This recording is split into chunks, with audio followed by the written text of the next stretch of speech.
You got them all. You got 'em all. Wow. Alice and, Okay. what's the butcher's name? All right. Okay.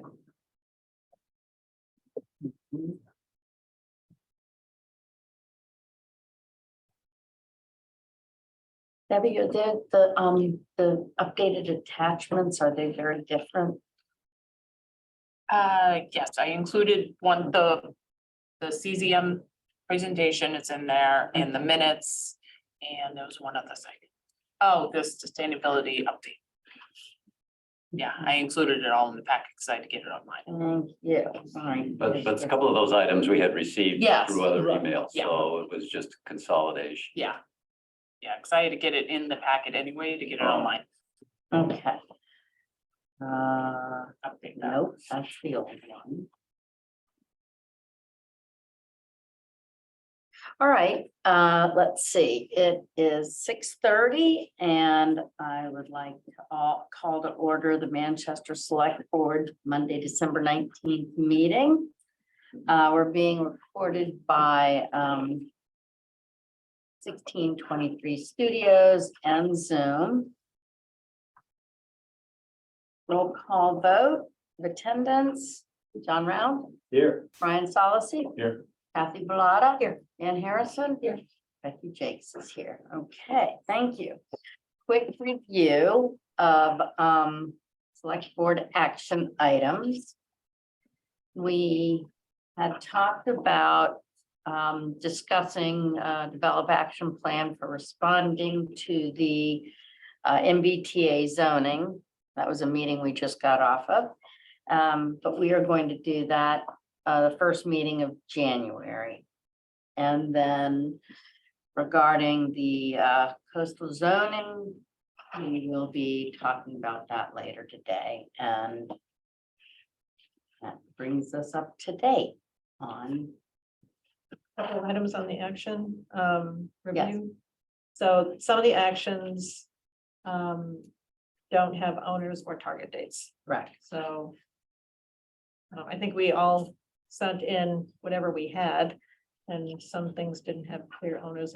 I think that would be good to just at least get an owner in there and a target date. And then I think some of the actions are closed. So Debbie, is this available online yet on SharePoint? Remember we talked No, about I'm that? actually, because I don't really quite understand SharePoint, so Okay. we're having a training tomorrow with our IT. That's Okay. putting it, so we can get it. I can get it in there. So if there are some actions that are closed, then we'll just have to let you know in the Yeah. meantime. Okay. But I just think it would be good to get an owner for the. Okay, so the first one is the update on the harbor master plan. Is that what you mean? Excuse me, Madam Chair. Have you opened the meeting? I so have, that I've there can not be gotten- public comment? I haven't gotten to public comments yet. I see. Sorry, proceed. Thank you. Okay. Kathy? Yeah, I mean, this was just a collection of some stuff I had recorded. I think the Harbor Advisory Committee has the action to discuss an approach for Harbor Master Plan and get back to us. We should at least put a target date in there and assign someone to make sure that that happens, right? All right, I should probably be owner of that since I am liaison to Harbor Advisory Committee. As far as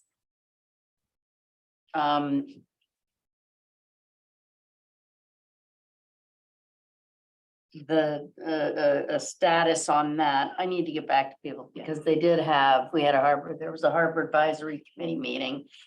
And I did take some notes on So I that. think even if we just get the owners established tonight, and yep. then that way they can clean up the action that's there, and I think. Okay, so I'll take that one.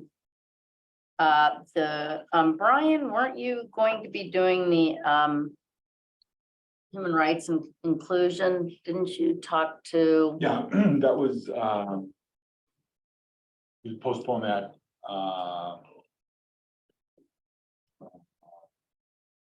we had, a sick child.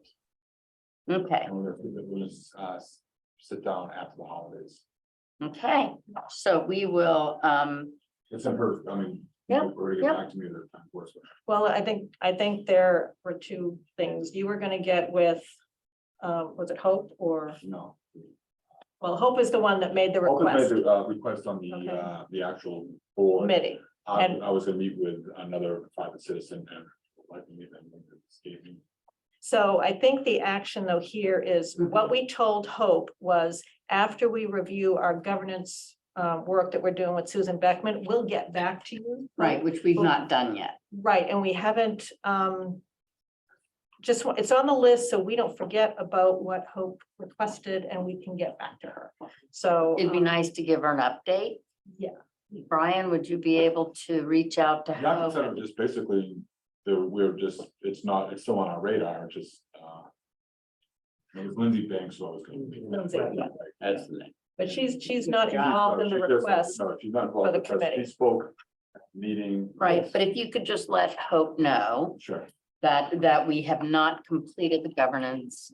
Work yet, and Yeah, it's and, on our list, so we don't forget about her, and okay, so you can get that done. Next up, we have climate resiliency, CZM. So that'll be me to get you some of the other reports. Okay. Next, review options for rebuilding the rotunda. I think that's really DPW, right? yeah, so that one's not due until March. Right, So I think Debbie, so what we might consider is when, for presentation purposes at this meeting, it's probably good to sort it by the target date. That way we only talk about the things that are near term and the other things will gradually move to the. Good top of the idea. list. we just did the quarterly, so that does not, Well, but you have a new one coming up. It's In January. January 16th is the 16th. date for that. right? 17th will be the meeting night. Yep, 17th, okay, okay, so we'll 17th, yeah. okay, next is Water Resource Protection Task Force. Yeah, and that can John. be anytime in January, I think, be ready to Okay, chat about that whenever it fits in with an agenda. okay, excellent. And then last is ambulance, and I think that one we did, we did that, so, okay. I don't know that we closed it. I thought we. Information. It's not closed. Right. We're going to the next, we've got a joint meeting. Is it that first Thursday? Chief was gonna chase some numbers. So we can just change the date on this one. It's actively being worked. I think that'd be good. And just a quick question for Debbie. There's another column added here, future meeting. Is that there beforehand or? This was, I made up a sheet and then I gave it to Sue Beckman, and then she added the future meeting dates, so. Okay. Because that could be a way of tracking which meeting we put it on. Yeah. If you need another Yeah. column, okay. I just wasn't sure. Because our next meeting is January 12th with FinCom, Comes the 12th. the joint one. Yeah, so that'll be the next time we would talk about the ambulance. So it's a January 12th. All right. Thank you. All right, now, I would like to take any public comments on items not on the agenda and state your name and your address, please. And limit it to 2 minutes, please. Sheila, Pigeon Hill. Sheila Hill, 2 Running Ridge Row. Madam Chair, at the November 21st Select Board meeting, when you were reviewing, kind of debriefing the special town meeting, you made the comment that the information in the Manchester Matters flyers was inaccurate. And subsequent to that, I asked you on November 30th to please give me the specifics of the I inaccuracies. said I would get back to you. Yep, Yes, you said on December 1st, I will get back to you in depth. And actually, let me finish my comment.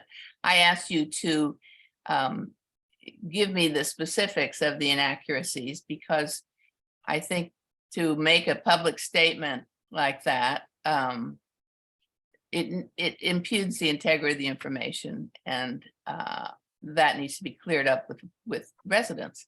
So on December 1st, you said I will get back to you in depth. It is now nearly 3 weeks later. I've not received a response. And I would like to have a public retraction of your statement. Are you finished? I've Sheila, stopped- are you all set? I've stopped speaking, yes.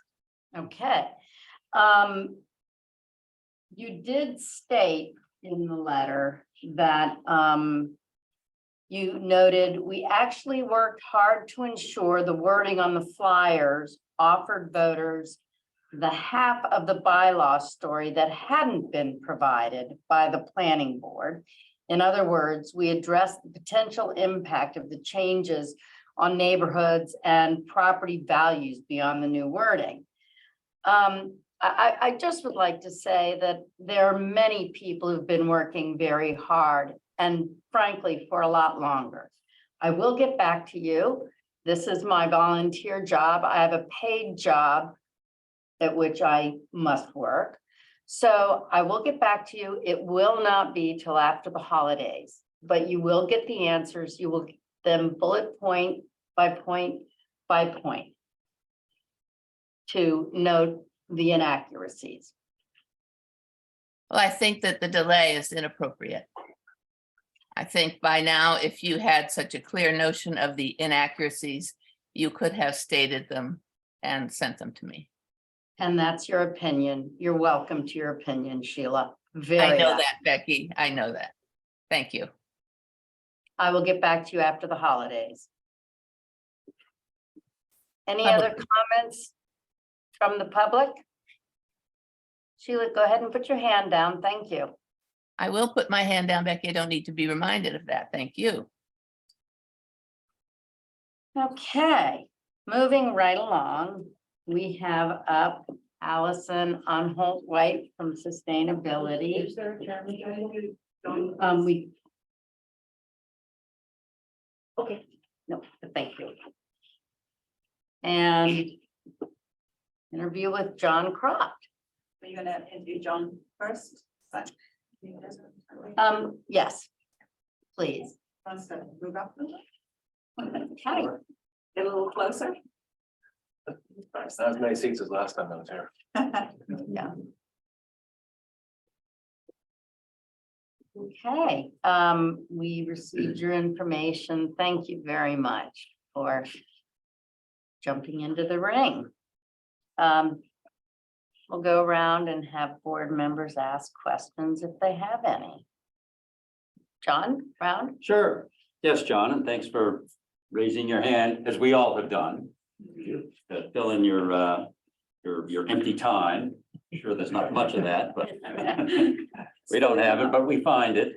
So I'm just curious, why sustainability? I mean, I saw a little bit of one-liner in your background. I guess you've got some financial interest there. Is this personal, professional, combination?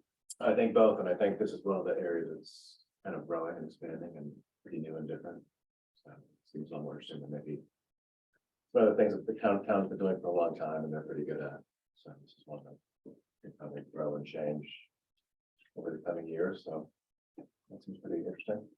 Not to say that we don't need financial expertise on my committee. I'm very happy Absolutely. to have it. Good.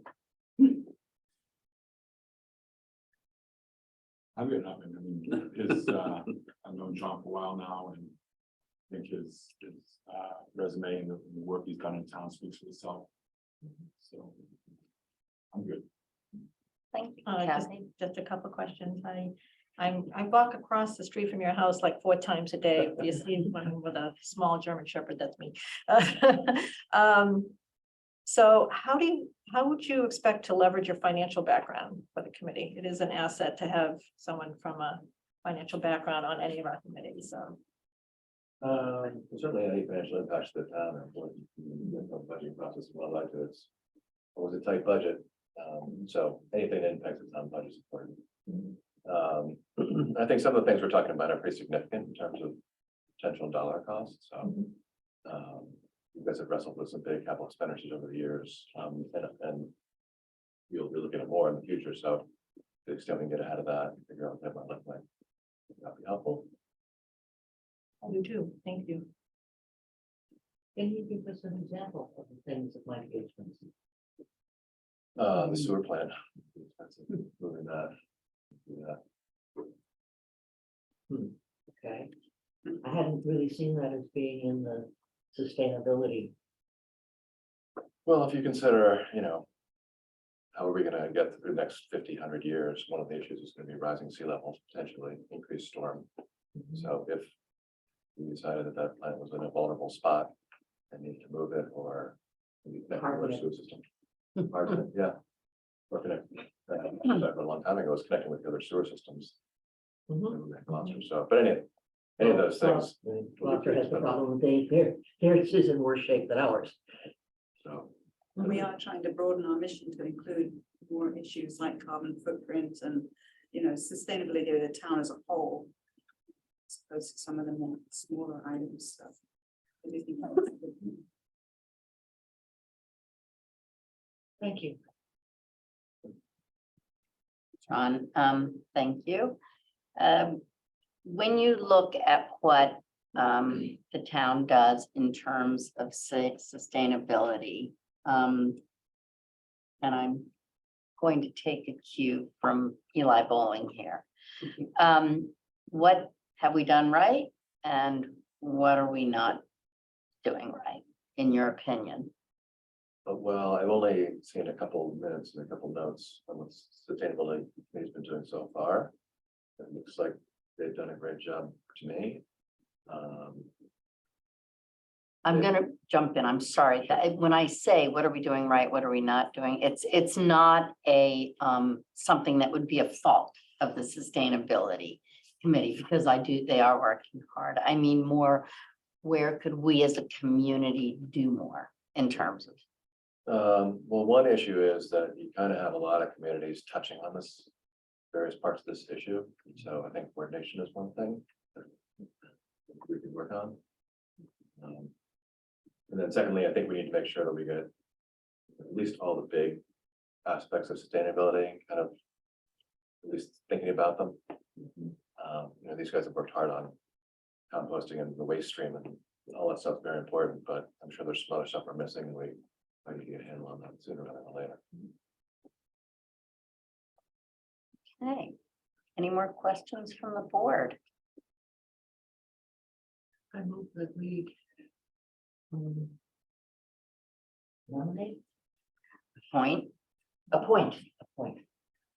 John Brock, he was the sustainability. what is the term? Is this a 3-year term, Allison? Sorry, yes, it is a 3-year term. Yeah. And is this finishing another term or starting a new? For me or For him, for John? him, I think it'd be starting a new one. Okay, so starting a new term now in 2022, so it would actually be 2.5 years. Because they go. Yeah. Okay, so through friendly amendment until 2025. June of 2025. All right. Moved by Ann Harrison, seconded by Brian Solacey. Roll call vote. John Harrison. No, I mean, John, I keep doing this. Your dad. It's not your dad. That's, John Brown. it could be a twofer. I'm the John, he's the Harrison. That's good. Yes. Okay, Brian Solacey, My head's spinning. Yes. Kathy Bellata. Yes. And Yes. Harrison. thank you. Becky Jake says yes. Thank you, John. So, Call me Well, start. and It's round up. I could do that. I might do that. All right. Thank you very much. Thank you. Really appreciate it. Now we get the update from Allison. Just on that, I want to thank you all and John for stepping up, because really this, what the committee is able to do depends on having the members, and there've been times when we can't even make a forum because we just had people come and go. It's been very strong turnover, so I think it's gonna make a big difference. And John has already made some great suggestions for things that we need to work on, so. And I can say that John is a very reliable and thoughtful member of the finance committee on the intersection there, so you've got a job. Oh, I know it already. And there is a lot about the money that I would love to manage, so. So this is really just a sort of session where I want to just bounce ideas off you. It's not that we're proposing things very specifically at this stage, but I did send out the draft bylaw that we compiled. I hope you all had a chance to read it. And also the one that Hamilton, the town of Hamilton compiled, which amazingly they've been doing that for several years and apparently it's successful. And they have a different system than we do with their composting and trash collection. But at the same time, we have free composting pickup in Black Earth, as you know. So I feel like this is an opportunity where we need to say to the townspeople that, you know, everybody feels overwhelmed by the environment in general. It's like, what can I do? We see all these horrendous statistics from, you know, whatever media you happen to follow that say, you know, we're all going to hell in a handbasket, basically. But there are actually, I want people to understand that there are things that they really can do individually based on what we're already doing very effectively. And I talk with the people at Black Earth quite a bit, and we can make a big difference if we all decide not to put food scraps in the trash. There are so many reasons not to do that, and they're all outlined in this bylaw. And that was how Hamilton persuaded their townspeople to have a mandatory organics ban in trash. You know, it makes a difference in terms of the cost of our trash collection and the environment. And, you know, it's a small thing to do, but it has a big impact. So right now, only 850 households participate in our free pickup out of 2,180 households in the town, approximately. Now, I understand fully that not everybody can or chooses to compost. I think a lot of people don't understand what we mean by composting because they all say, oh, well, I have a big backyard, so I put my grass clippings and my brush.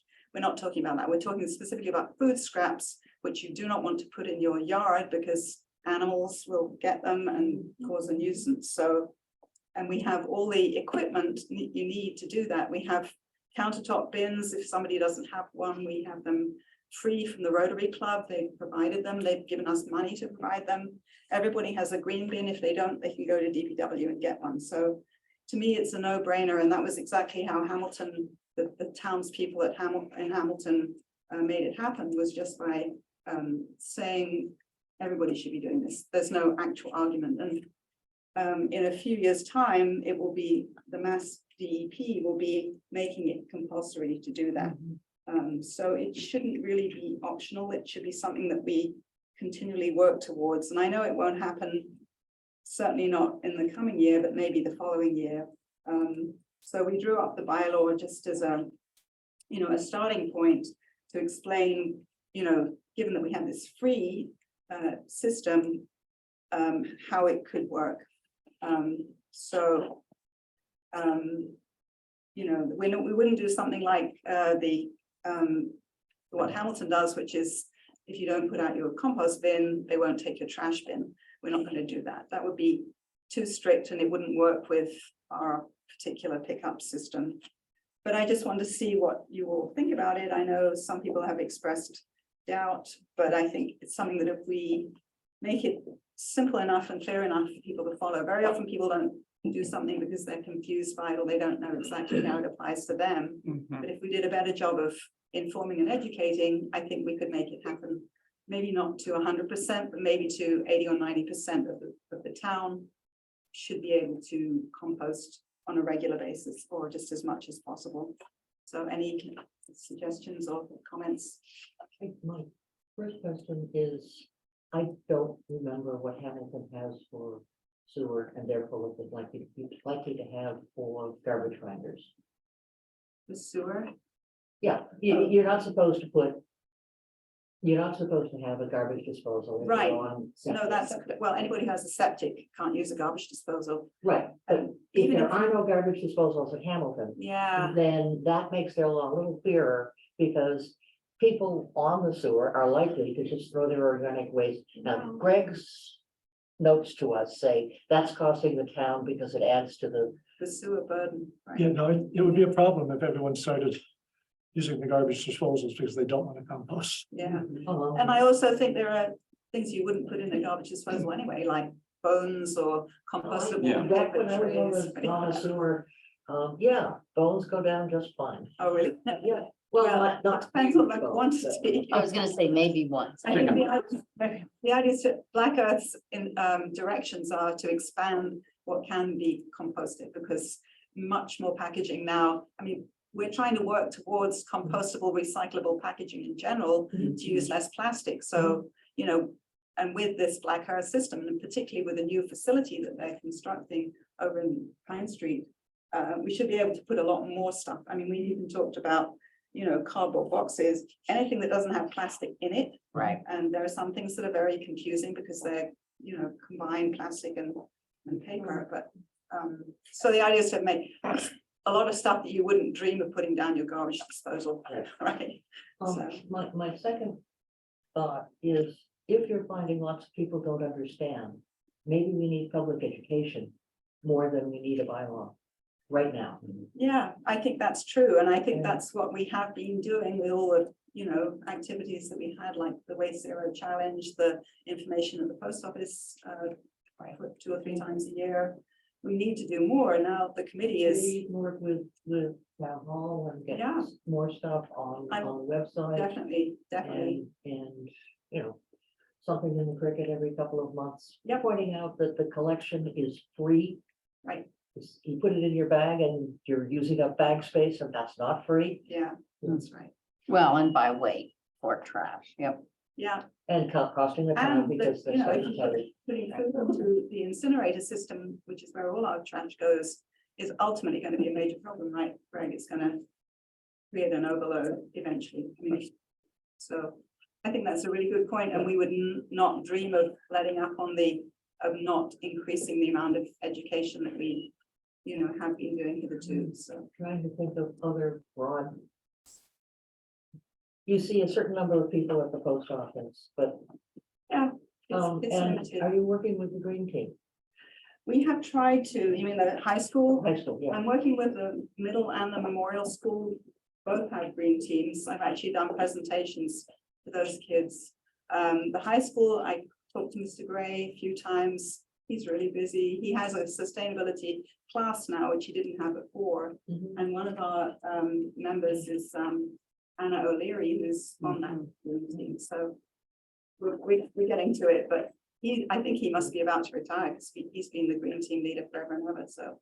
Well, and the state actually has a lot of suggestions and recommendations. If you go online to theirs in terms of what is how they. I'm trying to find ways that we can get to people who are not looking to find out. No, I'm saying we Well, the other can't. thing, Anne, is we've talked about having basically door-to-door visits to people in a way that isn't preachy or objectionable, just informational. We've talked about leafleting. I mean, you have to, you know, it's like political stuff. You can't be too invasive, but we certainly do want to do that. And, you know, we now know which households do and don't compost, and we can certainly go to those people and try to understand what's holding them back. So I have a couple of suggestions. First of all, I drag my little green bin out there every week, and I'm very happy to be a part of the program. But I took the liberty of asking some of my neighbors, why haven't you seen my green bin out there? You even carry it back in for me, you know, sometimes, why don't you compost? Yeah. And these are people who I would have expected to compost Yeah. because they're very environmentally concerned. Yeah, The reason they gave me was the ick factor. I know. But listen here, they actually used to compost. They composted for 10 years when they lived somewhere else and had a big backyard. So they're not unfamiliar. Mhm. My concern is that the way this program is being promoted turns people off. If when I looked at the collateral today, I actually went through the website and stuff like that, and it talked about the ick factor, putting scraps on your Wait, counter. which website? are you I went to talking the about? Black Earth, I went to Oh, the, Black I Earth. went to the Okay. town website. But my point is, it's making it sound messier than I think it needs to be, because I do it every week and there's no smell, there's no, there's no mess or anything. So No, I'm concerned that people are getting unnecessarily turned off, because when I talk to my neighbors about how I do it, they're like, oh, well, that's easy. I was like, yeah. So there may be some opportunity there. So that's suggestion one. Suggestion two, you're gonna lose me out of that program if it's not mandatory in about 10 years. That bin is a little heavy for me for the distance I have to walk. And so, and it's, the handle is too low, so if I use the wheels, I'm like this, walking a very long time. The bin's not really well designed for. We always talk about our aging community here, and that's another reason why one of my other neighbors doesn't use it, because if it was more like a airline carry-on, where the handle was a little higher, or there's an extended handle, you could just roll it out easily. It's not easy. So today I pick it up because I can, and I put it in my recycle bin and I roll that out. But if 10 years from now, I might not be able to do that. So before we consider a ban, I think there are some, I would recommend a comprehensive change management plan. What you're trying to do is change human behavior. mhm, Communication and education is a piece of that, but another piece is not going out to promote, but going out to listen, to try and understand why people aren't doing it. And then once we get some data on why people are hesitant or resistant, then you can develop a resistance plan. A couple of years ago, we put out a survey, and we asked all those questions. And we got some of the responses that you said. They were relatively small. The ick factor wasn't a huge factor. I hadn't heard the thing about the bin being awkward. One thing I would say is that it's heavy wherever you put it. It's the same material as going in your trash. You still have to lift it. But I have a nice trash barrel with wheels with a handle at an appropriate height, so I don't We have go to out get and into an invest odd in- ergonomic position. So. okay, I'm gonna step Yeah, in this here is- now. This is, getting into rather the- than getting into a back and Right. forth. We don't want to, my promotion is a Okay. comprehensive plan, is all I'm I suggesting. do hear you, and I think that's a good point. I'd be nervous about investing in, a whole town's worth of new barrels. Right, but and again, we're not gonna go back and we don't have time to, No, I understand. that. Okay, so I think, Okay, but well, it thank you. is a good point in yeah. terms of our aging population. But I think that we are very appreciative of the Sustainability Committee. we want to make it Yeah. all work, Yeah, I'd just like to make one more point, because Yeah. we compost. Yeah. This is an older community, whether we believe it or Oh, not. I know. And there are a that. lot of one-person and two-person units. Yeah, And we only drag our compost out about once every 3 weeks. Frankly, we don't have very much. yeah, right, sure. And so I'm not sure how you came up with 850 households. Is that collaborating with Black Earth or Yes, something? that's and what Black. Dealing with that, they're only getting our container once every 2 or 3 Sure, weeks. no, that's In- understood. In the spring, then garden stuff goes in there. And so there are times where it's going in there, but in terms of just food scraps, Right. it's a very low number. I do have a banana every morning. No, I hear you, but we're also trying to encourage composting things that people don't. I mean, for example, Yeah. Crosby's now uses compostable meat. Okay, that's an those- education thing, Those can go in, yeah. that's a bigger deal, Well, but yeah, I'm just it's a good wondering point. about the metrics. I think you may be getting more people with the 850 than. Well, the 850 was like what actually was picked up. He has perhaps 100 more that pick up occasionally, like you. I mean, Yeah. Okay, that is and understood. Allison, I'm very sorry to Gonna do cut this, me off? just if we, yes, and if you, I won't go back Yeah. and forth anymore. I promise. no, I understand that, but we do have to, It's all good input. Well. go ahead. Are you? No, am I if, going to how line much, Okay. So I appreciate what I'm hearing is a lot more education, paying attention to what it is that prevents people, why they would or wouldn't, if they feel they already do as much as they can. no, I get all that. And the bylaw might not be necessary if we continue to promote and do what we're doing, so. And now we'll have more with John on board with you. I was going to mention one other thing, which is the Massachusetts Department of Environmental Protection has increased or decreased the amount of commercial, it's called commercial food material disposal ban, is now 0.5 ton.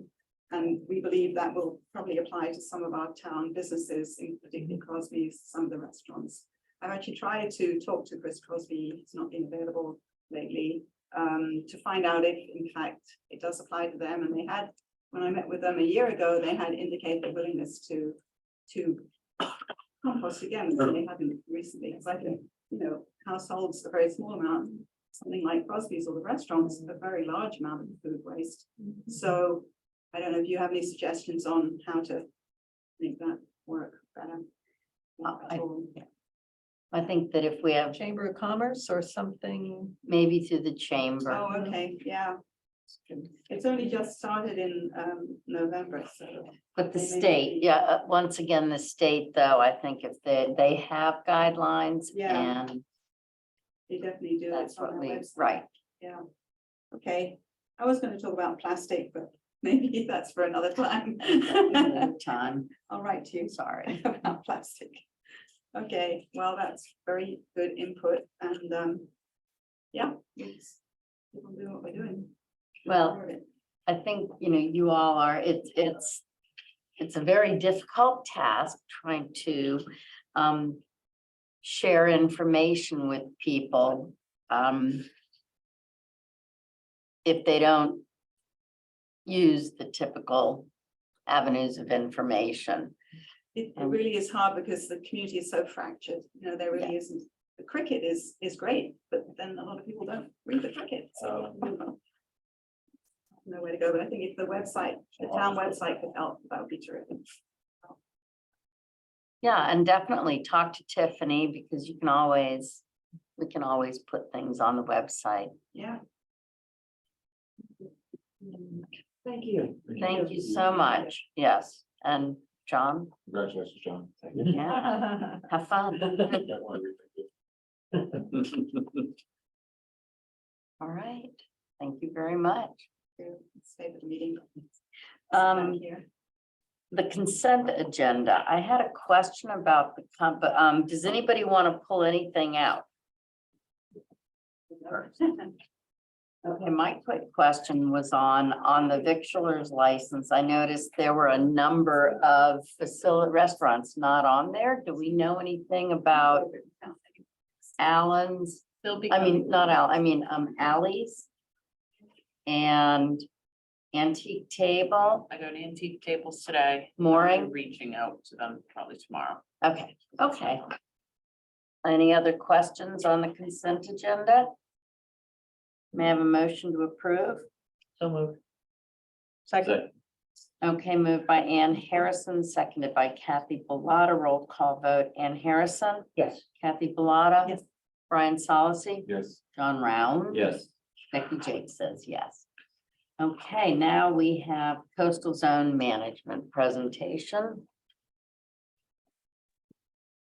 All right, so we're kicking off this evening, so work that's getting underway for some strategies that we can incorporate to be more resilient to coming sea level rise challenges and larger storms in particular, those two threats, as that impacts our the village core area. So this study is focusing on basically from Masconolo Park over to Crockers, that general area of town. And so we teamed up with folks from Fussin O'Neill and also from the Woods Hole Group. And we have with us a number of folks who are on that team. And I think Alex Maxwell will be our lead presenter. And some of the other team members may be chiming in. But tonight's purpose is just really give an overview of the study and the timeline. It'll be a fairly quick effort. It'll be between now and the end of June. So we have another 6.5 months to work on this. It's been underway for about a month now. Collecting data and going over some of the past studies that have been done. So with that brief introduction, I think I'll turn it over to Alex and have him, Alex, you're able to share screen there. You can have that Great. capability. Yep, thanks, Greg. Appreciate that. All right. So can I just, for those viewing from Manchester there, can you just give me a thumbs up that you can see this on your side? So I know, great. All right, so hello, my name is Alex Maxwell. As Greg mentioned, I'm a resilience planner with the engineering firm Fuss & O'Neill. And I'm also the project manager for the Manchester by the Sea Climate Vulnerability Action Planning Project that I'll briefly introduce tonight. I also want to start things off by mentioning that I'm joined on the call by several of my colleagues from Fuss & O'Neill. So I think we have Sarah Morrison on the line. Sarah, if you just want to wave hello to folks. Sarah's a business line leader with our group and the adaptation technical lead on our project team. I'm also joined by Chelsea Zakis, who's another environmental planner. Chelsea, if you want to give a wave. And tonight, we're also joined by our teaming partners from Woods Hole Group, represented by Joe Family, who's also on the line. So that's just a brief look at our team here. So to kind of dive into things, as many of you well know, Manchester by the Sea experiences frequent flooding in the downtown and Inner Harbor area, both from coastal flooding and riverine flooding. And this puts much of the critical infrastructure in this area at risk.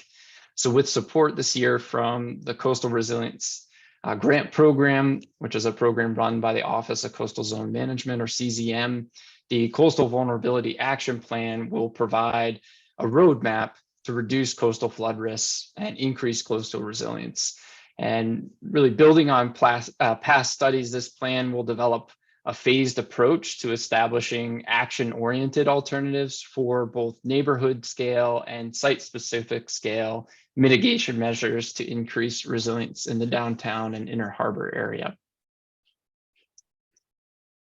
The planning process that we've established for this project starts with an assessment of existing conditions early this winter. Now, as Greg mentioned, we've actually already launched into this part or this phase of the process here. We're about a month in, and this will then feed into an updated vulnerability assessment for the downtown and Inner Harbor area. After completing that assessment, our team will then begin to develop and analyze alternatives through the spring for both neighborhood and site scale mitigation measures to reduce coastal flood risks.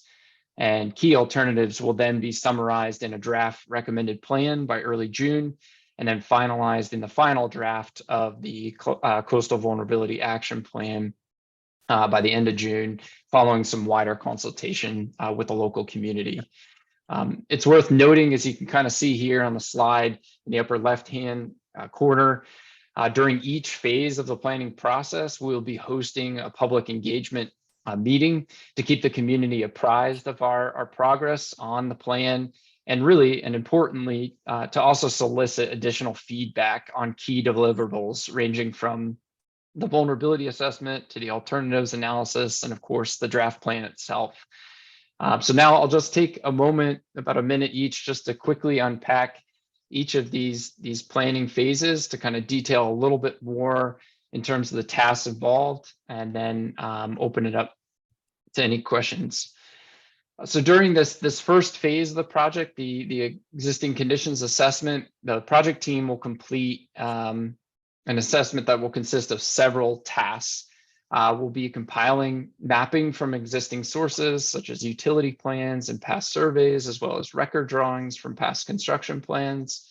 We'll be collecting quantitative data on past flood elevations within the project area. We'll then be confirming resource area delineations along the Inner Harbor edge. And then finally, we'll also, as part of a field investigation and site visit, be collecting critical elevation information at low points, including drainage structures, first floor elevations of other structures in the project area. and other low points along the harbor. In the second phase of the project, we'll build upon, as was mentioned before, past studies, but more specifically, the 2016 town-wide vulnerability and risk assessment study, but we'll really be narrowing the focus, as Greg mentioned, to the inner harbor and downtown. As part of this phase, we'll be completing an updated vulnerability assessment to assess not only current, but also future flooding and water surface elevations, along with projected habitat change as a result of sea level rise. And additionally, we'll be generating GIS-based inundation maps and figures for the 2030, 2050, and 2070 planning horizons. Coupled with this, we'll also complete an asset-specific assessment conducted for the buildings and infrastructure in the study area. And this will really help us prioritize adaptation actions over time, and importantly, identify opportunities to address the protection of multiple assets with more efficient site or even neighborhood scale flood protection strategies.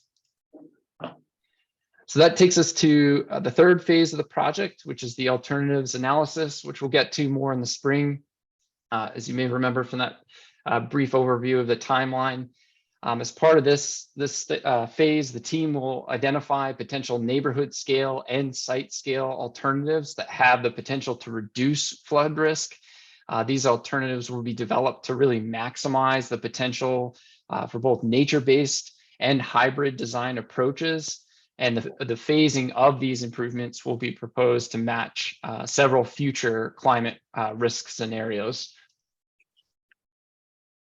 To give kind of a flavor of what these alternatives can actually look like at the site scale, alternatives or mitigation measures can really range from the simple implementation of protective barriers around assets to the location of a relocation rather of critical building systems and infrastructure to even elevating structures.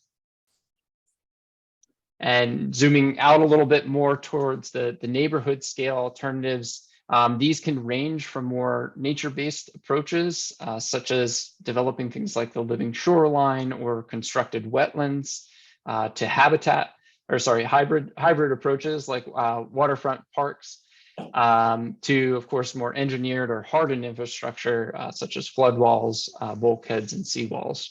And we'll be looking, it's important to mention again, we'll really be looking for opportunities to incorporate these nature-based approaches and the sort of hybrid approaches which blend nature-based with some of the traditional hardened infrastructure. So following the analysis of alternatives, the project team, as was mentioned earlier, will develop a recommended action plan based on not only the results of the alternatives analysis, but also the results of the vulnerability assessment, and importantly, feedback during our stakeholder and community engagement meetings throughout the project. Public meetings, as was mentioned before as well, will be held at each key phase of the planning process. And it's the intent that these would be noticed on the project website, which is linked here, and also through other channels such as the town website and other social media platforms. And it's worth noting that the project website, which is live as of today, will also be where the project team provides updates on all progress made throughout the planning process. And we strongly encourage those that are interested in receiving updates about the project to hop on the website now, and you can submit your email address via the email sign-up form that we have live on the engagement page. And we'll keep your email information confidential, but it'll be a great way for us to send out email blasts throughout the project to keep folks apprised of when there's new content on the website, new opportunities for engagement meetings, and those types of activities. So with that, I want to just conclude our very brief introduction to the project. I want to thank members of the select board here tonight for your time, and members of your community for the time. We really look forward to engaging with all of you throughout the course of the project.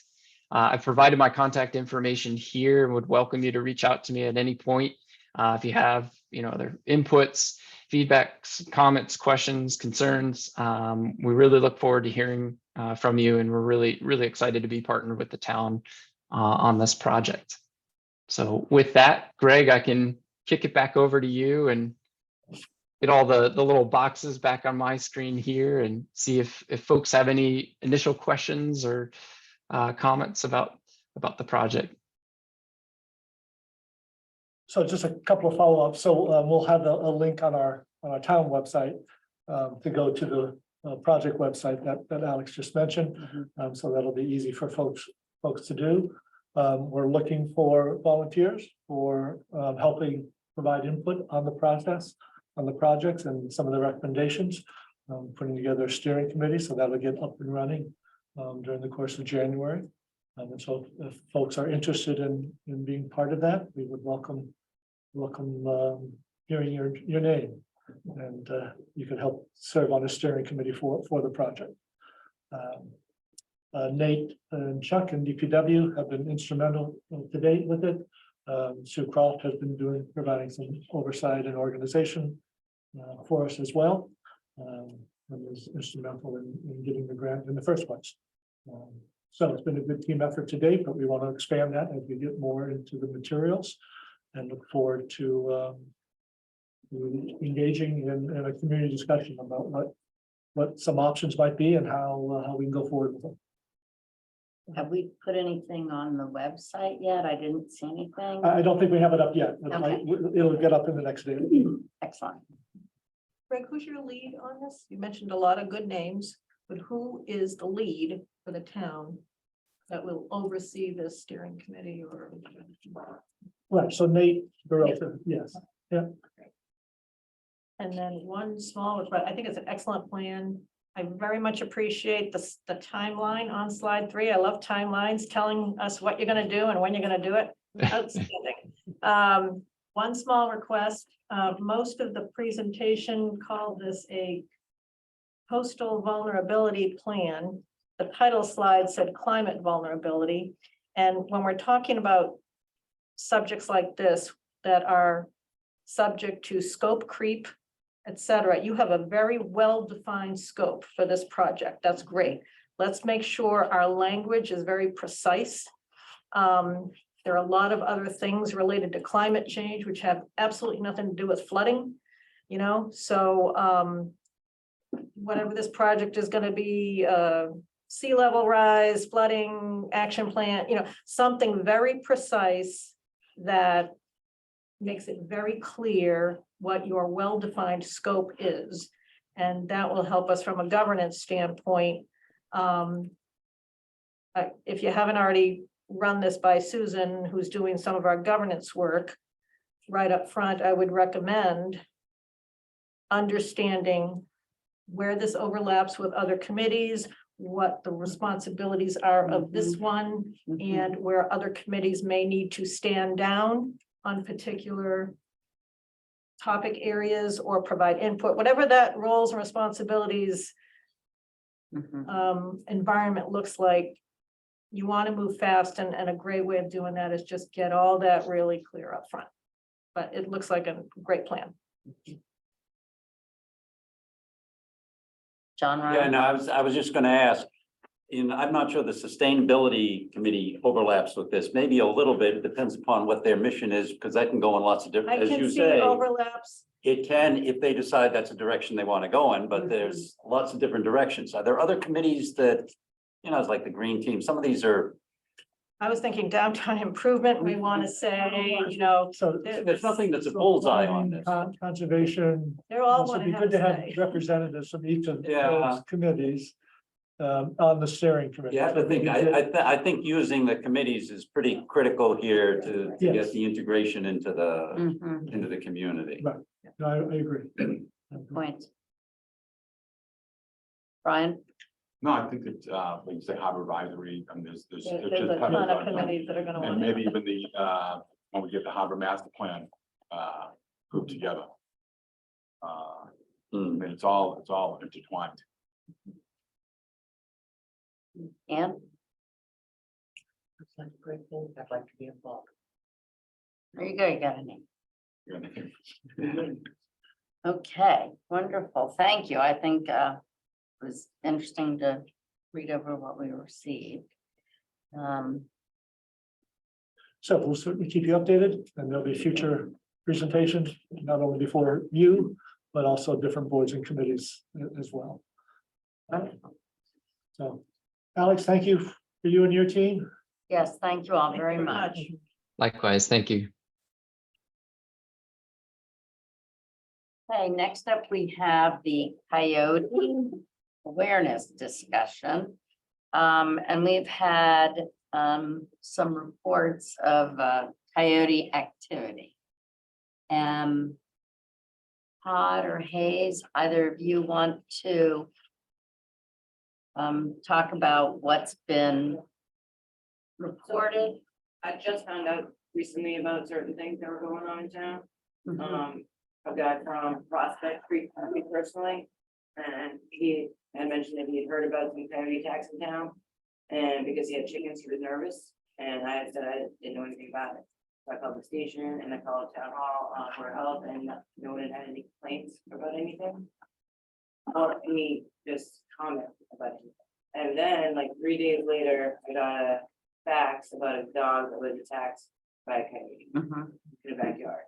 And then I got another woman who said that she had been influenced with a coyote. And a dog, and then another woman who does Reiki healing on a dog called me. He found a puncture wound. Assumed it was a coyote, doesn't know exactly, but it was in the same area. So she's just.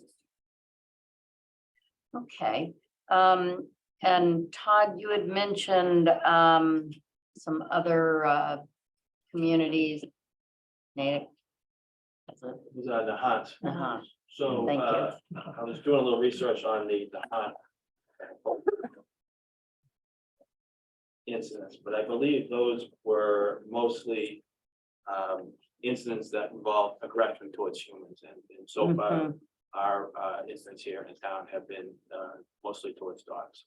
So it is a kind of in a triangulated location here in town, to the point where we're just gonna hopefully monitor it and gather some information and see if we need to look any more adjustments or take any further steps. It is between Proctor, Masconomo, Beach, and Old Neck, up in that section of town. Those were where the most of the complaints are coming from. So that's as of the fall. But within the last 3 weeks. Just within the last like week and a half, 2 weeks.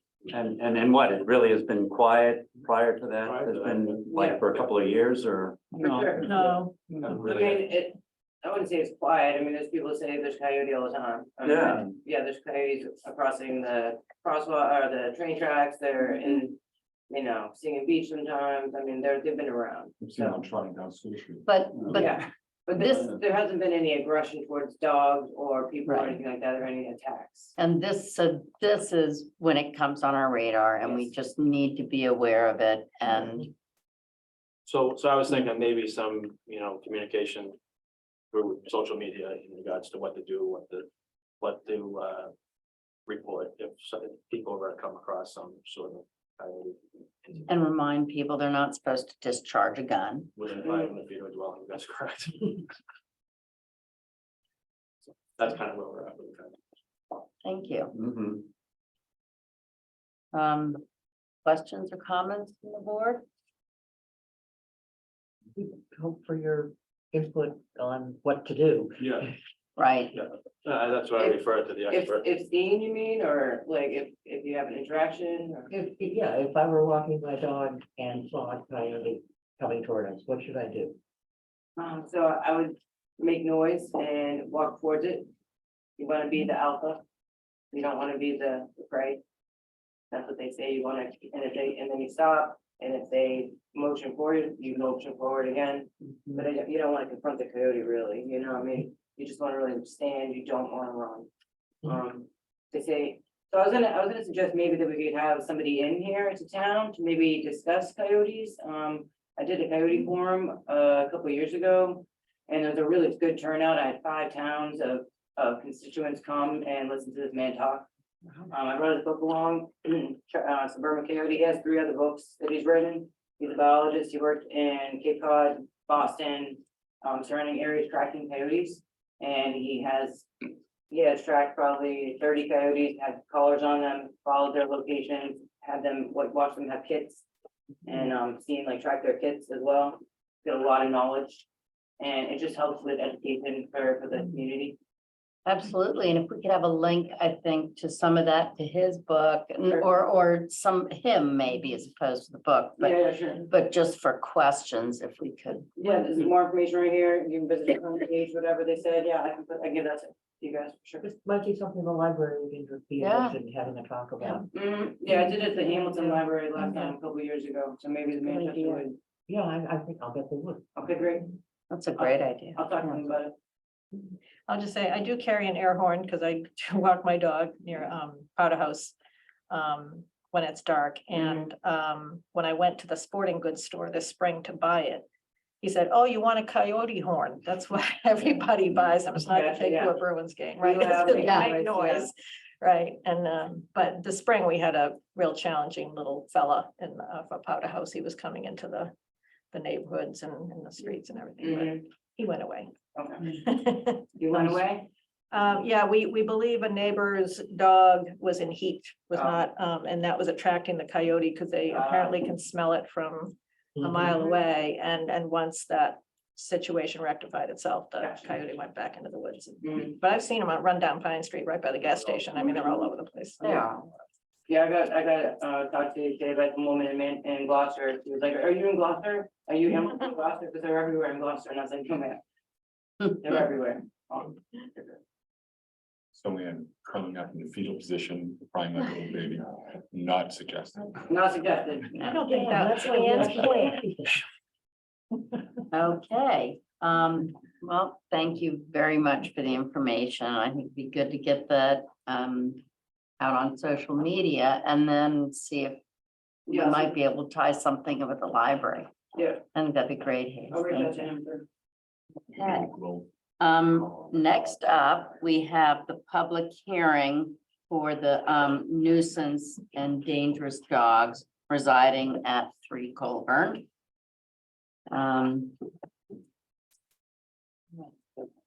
Right.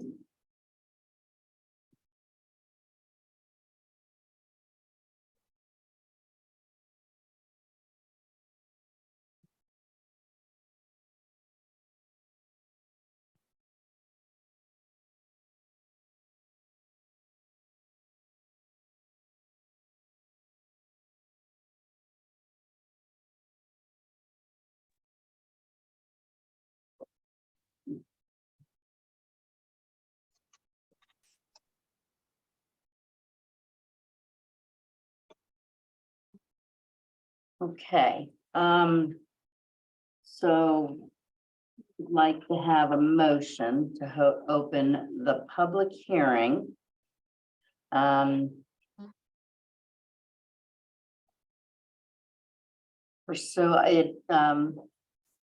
To determine whether a dog is nuisance or dangerous pursuant to the provisions of General Law, Chapter 140, Section 157, or other applicable law. So moved. Second. Moved by Ann Harrison, seconded Kathy Blotter, roll call vote, John Round, Yes. policy, yes, Kathy Blotter, Ann Harrison, Yes. and Becky Jake says yes. So this is the public hearing based on a complaint made against a dog or dogs residing at 3 Colburn Road in Manchester. So Greg Corbel has just joined us, Attorney Corbel. So, Okay, Greg, are you there? Yes, good evening. Through you, Madam Chair, this is Greg Corbo, Town Council for the Town of Manchester by the Sea. And I'm here to provide assistance to the board in this matter. thank you. Okay. So will Greg read the, So Greg, would you like to? So take the gavel from here and walk us through the proceedings? Yes, thank you through you, Madam Chair. Sorry, I did just now join. So have you opened the hearing? So they just voted to open the hearing. Excellent. So I first, Madam Chair, recommend that you read the hearing notice that's posted on the board's agenda for the record. I thought I read that one. I'll just read that Yep. entirely. Okay, so this is the notice of public hearing. The Manchester Select Board will be conducting a public hearing based on a complaint made against dog at resident of residing at 3 Colburn Road in Manchester. It will be determined whether the dog is a nuisance or dangerous dog pursuant to the provisions of General Law, Chapter 140, Sections 157, or other applicable law. This hearing will be conducted in the Manchester Town Hall Room number 5, located at 10 Central Street, Manchester, Mass. 09444, and by Zoom on December 19th, 2022 at 7:30. Zoom information will be available on the town website prior to the meeting. Thank you, Madam Chair. And is the dog owner or their representative in attendance, either in person or by Zoom? Yes, And would you please have them introduce themselves for the record? Where's the camera? it'll Pick you up. Okay, cool. My name is Alexander Westerhoff. I live on 3 Colburn Road in town. And I'm Mark Randazza. I'm his attorney. Greg, is that sufficient? Yes, thank you, Madam Chair, and good evening, folks. So the way that the hearing will proceed this evening is in 3 general parts. In part 1, the board will hear evidence and testimony from the town's animal control officer, as well as from anyone who wishes to lodge complaints about the dogs. In the second phase, the dog owner will have an opportunity to give testimony and evidence in the matter. And then finally, the board will enter its deliberations and voting phase, at which time the board will discuss the matter amongst itself and reach a decision on 2 issues. First, whether the dogs are nuisance or dangerous dogs, as those terms are defined in statute. And if the answer to that question is yes, then on the question of what, if any, remedy should be issued in order to abate the nuisance or protect the public. So before we begin, Madam Chair, through you, I would suggest that you give the dog owner or their counsel an opportunity to make an opening statement. Okay, thank you, Greg. Alex or attorney, would you like to make an opening statement? We would. Do we, before you do, Greg, do people need to be sworn in at this point? Madam Chair, we can either do that now or we can do it after the opening statement when testimony begins. Okay, thank you.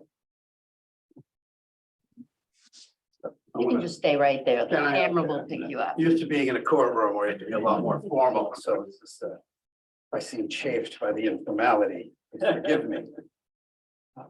Really, what we have here is an appendage to a civil suit. There is a civil matter pending between Mr. Westerhoff and one of the complainants. So for that reason alone, I think that it might be proper to abate this hearing until that is resolved. However, should you not be interested in doing that, the incident that led to this complaint, I believe, is enumerated in section 157, where it says if the dog was reacting to another animal or to a person and the dog's reaction was not grossly disproportionate. So not simply something that bothers us, but it must be beyond that kind of super proof level. And that would not be a dangerous dog. That is a dog reacting to an incident. We have another incident here that I saw in the file where there was a complaint by someone at 1 Colburn Road, which does not seem to be anything that has anything to do with danger, simply a bit of an annoyance. And Mr. Westerhoff will testify, or I can tell you that his testimony will say that the prior residents of that house and he had a very friendly relationship. The dogs would go from one house to the other at all times. At 1 Colburn Road, his dog was used to getting treats. A new neighbor comes in, and then the dog is still, the dog isn't really aware of the transfer of the property. We've tried to explain it to the dog, but they don't understand property law any better than I do. And so to whatever extent there actually has been a problem here that anybody here needs to be concerned about, there has been remediation. Mr. Westerhoff has installed an electronic fence with shock collars and not only put it so that it keeps the dogs on his property, but he's done it so that he actually has a spare acre. So nobody's going to get more than an acre close to these animals at any time. So I would say that. An acre to the street. Okay, so there's an acre distance between the fence and the street. So to whatever extent anybody has any concerns, I think that concern has been remediated in a way that doesn't require any further action by the town. Thank you. Thank you. Greg? Yes, thank you, Madam Chair. I will reserve rebuttal to that until the time of your deliberations, if that's okay with you. Okay, And I would like to also. well, not yet. Yeah, okay. Next So, up, this, go ahead, Greg. That's okay. So at this time, Madam Chair, I would suggest that anyone who intends to give testimony in the matter stand up to be sworn in. And this would include anyone on Zoom as well. Okay. Yes, if you're on Zoom, I would ask that, yes, you turn on your camera so that we can see you.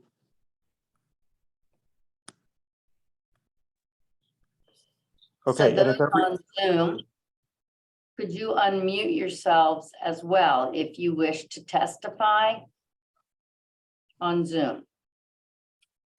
Yes, this is Peter Manassian from 5 Woodhome Road, and I would like to Mr. Shaw? testify. Mr. Shaw, are you interested in testifying? Yes, Okay. Mr. Corvo, do you want to swear people in? Yes, so for everyone who intends to give testimony, would you please raise your right hand? And do you swear that the testimony you are about to give in this proceeding is the truth, the whole truth, and nothing but the truth? I I do. do. Yes. Okay, thank you. So through you, Madam Chair, is the town's animal control officer, Mr. Jamule, here? Yes, she is. Hayes DeMille is here. Okay, thank you.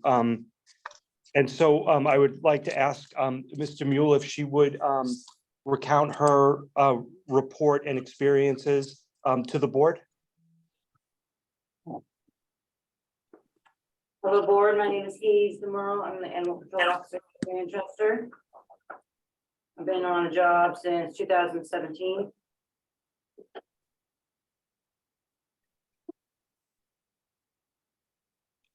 My experience with Alex Westerhoff and Tobias Mueller started shortly after.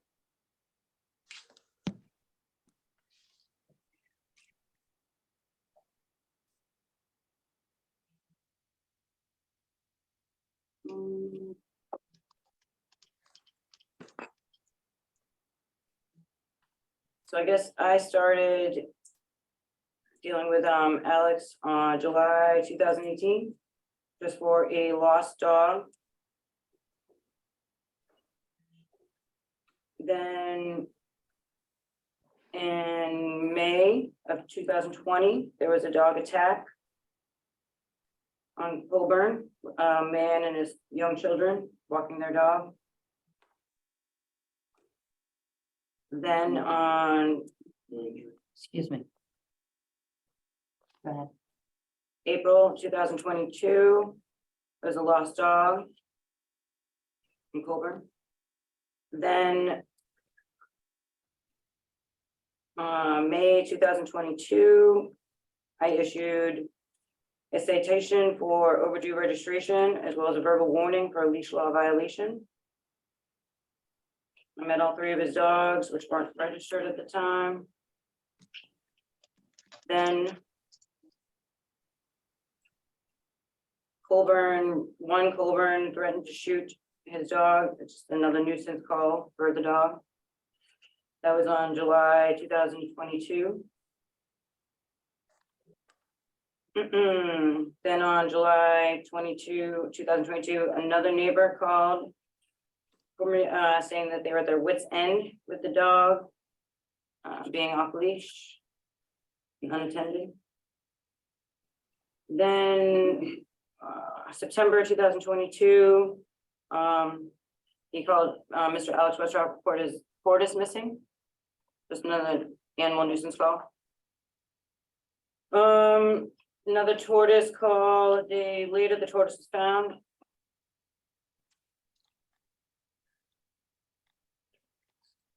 On the 22nd, I took his dogs off quarantine. Wait. I placed the dogs on quarantine for the attack, and then I had to go back and take the dogs off quarantine. That was September 2022.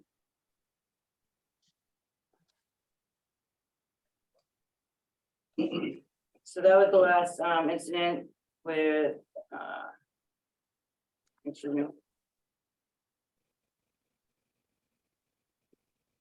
with the Burnses, Mayor Burns and William Burns.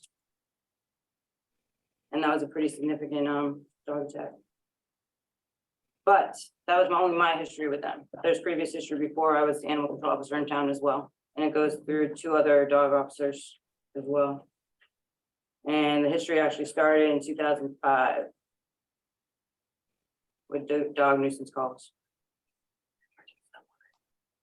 And Mr. Mule, how many complaints of these 3 particular dogs do you have being outside the property and not being leashed? 20. Over what period of time? You under oath. Hold on. I know that's it.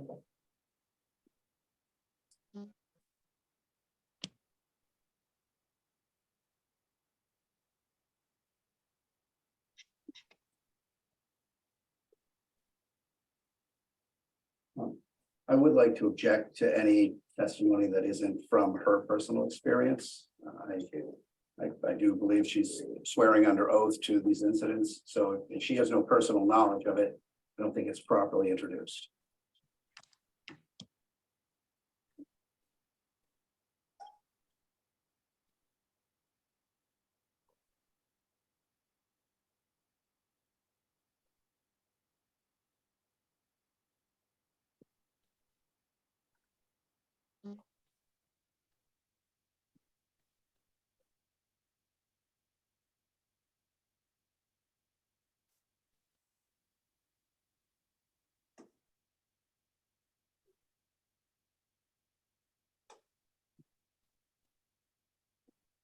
And if that, 18 for those dogs. if that objection is not going to be well taken, I would like to object to anything prior to 2011 because these dogs were not born until 2011. So I don't know how anything prior to that could be remotely relevant. I think the relevance comes into how the dogs are being trained and handled. Respectfully, I would say that would be outside the purview of the statute. The statute is about the animal itself, not about whether Mr. Westerhoff is in some way a bad person. I don't think anybody implied that he was a bad person. So I think what it comes down to actually is the roaming of the dog on the streets unattended and unleashed. Because we don't allow unattended unleashed dogs on the streets. We have a leash law in town. Nobody's arguing that. What I'm saying is I don't see how, we have 3 dogs here that you have sent a notice that says up to and including destruction of these animals. It's about these animals. It's not about other animals. It's about, if it's about a. They've had 3 dog bites on them. There's been 3 dog instances on them. There's been the dog with the guy with the kids, and then. Yeah, there were no Burns. injuries. Alex, come. Can you describe that incident? Was anybody bit? No, no one was bit. So it was growling and barking. No, it was the guy grabbed his animal and his dog and his cat and his kids, and they ran and they got help. Happened at the same Okay, location. excuse me. And it was very scary. for them. Okay, however. There was no contact with the animal. So originally I wasn't gonna do a dangerous dog hearing. I was gonna do a nuisance dog hearing because the dogs are on the streets all the time. And they're getting into people's trash and they're getting into people's mail. And then the last attack on the Burnses made it pretty evident that they do not adhere to voice command. They shouldn't be allowed on the street because they attacked for the 2nd time, same area. If that were true, provided that, let's take that as true. I'm just going to step in here a minute because I would like to hear what our town council has to say, rather than, and nothing is supposed to be going back and forth. Everything is supposed to go through the chair. And no side, no. And one person speak at a time, please. Otherwise, I think it makes it very difficult for anybody sitting in to hear, as well as for keeping an accurate record. Okay. Attorney Corbo, I'd like to get your input on. Yes, thank you, through you, Madam Chair. So as to the 2 objections that have been raised here, first off, with respect to the animal control officer's testimony, and whether or not it's based on personal knowledge, this is an administrative informal hearing. Rules of evidence or hearsay do not apply. And therefore, it is up to you and your discretion to weigh the evidence that you receive. But hearsay is admissible. And in this case, the animal control officer is acting within her official capacity. And she she's relying on her own formal reports that are part of the record here. And so there is no issue with admissibility of this evidence. With respect to the second question and the number of complaints and how far back they go, this is a hearing to determine whether these dogs are nuisance dogs or dangerous dogs, and the remedies that should be imposed if either finding is made. And although the option of euthanization of the dogs is a potential remedy if they're found dangerous, it's not the only remedy. And if you find that these dogs are nuisance dogs or dangerous dogs but do not need to be euthanized, then you're entitled to issue orders and conditions to adequately protect public safety and abate the nuisance. And the dog owner's ability to comply with those orders, in my opinion, is a relevant consideration for the board to take into account in deciding what remedy to fashion. So it's my opinion that all of the evidence that has been introduced thus far by the animal control officer is admissible and may be given the weight that you see fit. Thank you. We can come back to this, whether we take this into consideration or not. Okay. Thanks, do you have more?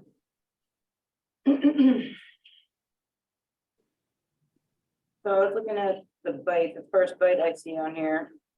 It was in 2005.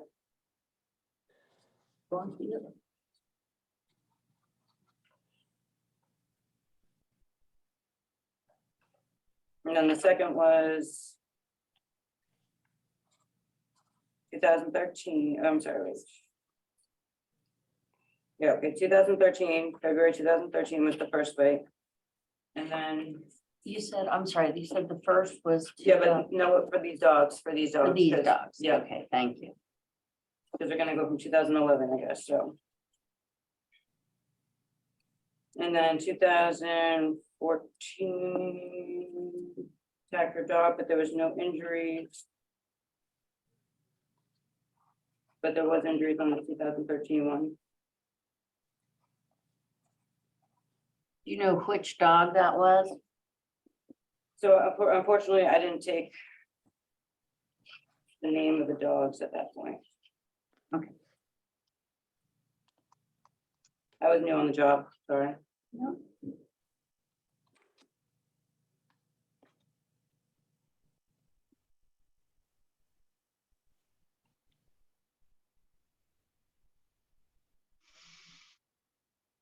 And then the second bite on them was May 2020 for the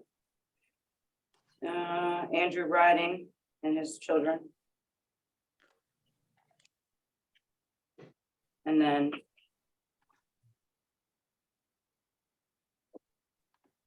Burns.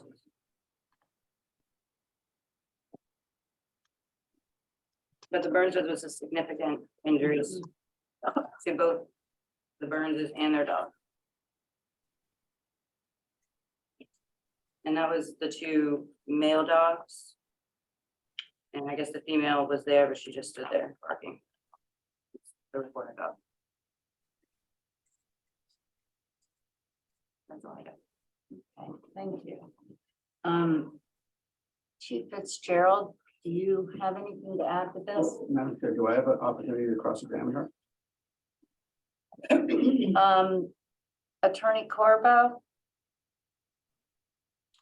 Yes, through you, Madam Chair, there is a right of limited cross-examination here. I would suggest that you allow, questions to be asked, however, that you not permit questions that are argumentative or arguments framed in the form of questions. If counsel or the dog owner wish to make arguments to the board, they can do that during their portion of the proceeding. Ma'am?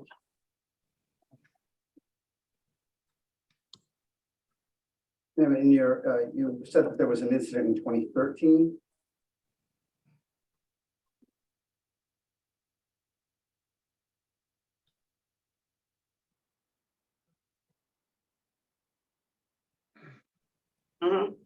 And what happened during that incident? Because that isn't in the file that we were provided.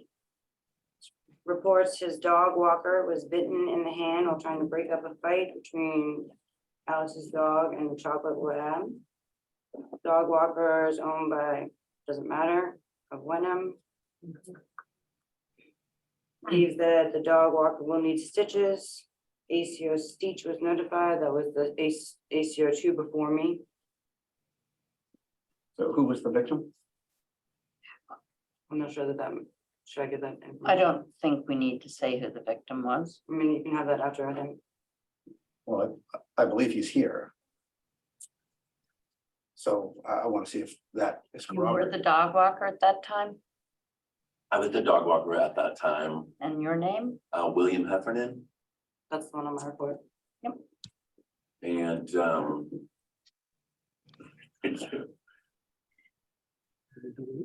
And do you have in your report which dog that was? No, and like I said, it wasn't my report. Do you have a report of where it happened?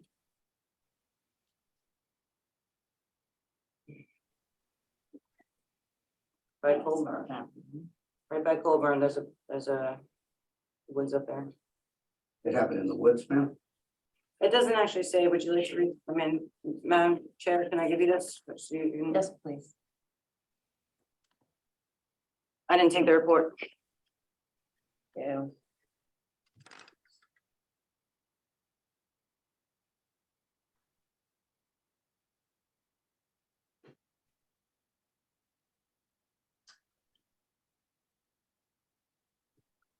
Who?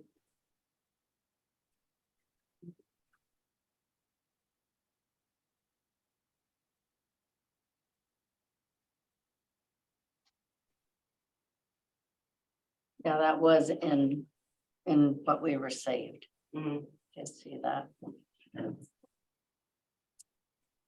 because I know whose dog it was. Oh, yeah. And so you said in 2020, you said there was another dog bite incident.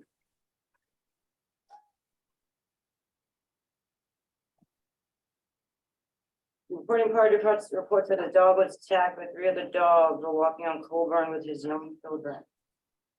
He's now at home with his dog and 3 other 3 dogs. Oh. The reporting party was Alexander, and he said that he was home with those 3 dogs. Stated that he was sorry about what happened. No injuries. I told him to keep his dogs collared and asked to keep them on a leash. Said he understood. He said he'd be erecting a fence sooner than later. That was in 2020. So can you clarify if somebody was bitten? No one was bitten, I said. Oh, okay, so when you said it, there was a bite in 2020. There was a dog attack and 3 children and a gentleman were there and no one was injured and it was very scary, I said. Okay, but you were mistaken when you said bite. I said dog attack, I think. I see attack. I wrote down that she said attack. Well, I wrote down bite, so maybe I'm the one with the mistake. So there was no bite. And then 2022, you're referring to the incident with the burns. Yes, And where did that take place? same area. Right by 3 Colburn, right across the street from 3 Colburn. Okay, so when that took place, is there any report as to whether the Burns dog was on leash or off leash? They're always on leash, they said. I'm sorry. The Burns Do you have dogs, any that they evidence? always walk their dog on leash. Okay, well, what they said as far as what they always do you have any evidence that the dog was on leash? Only what they told me. Thank you. Appreciate it.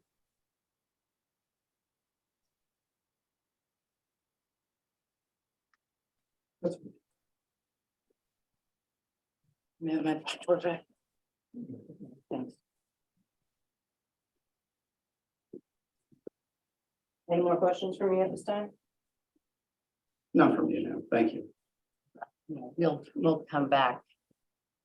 Not about that. Thank you. Todd? Chief Fitzgerald? Thank you, Madam Chair. I just want to reiterate one thing. I think it was stated at the very beginning from Mr. Westerhoff's attorney that Alexander has installed a electric fence. Is that correct? Is that correct? Yes, sir. Yes, okay. However, since I just want to point out two other incidents that were not brought up at this point. So however, since the 9/17/2022 incident with the Burnses, we have received 2 other complaints on loose dogs and also dogs that have gotten into recycling and US mail. Those incidents occurred on October 18th, 2022, and its most recent is last week, December 14th, 2022.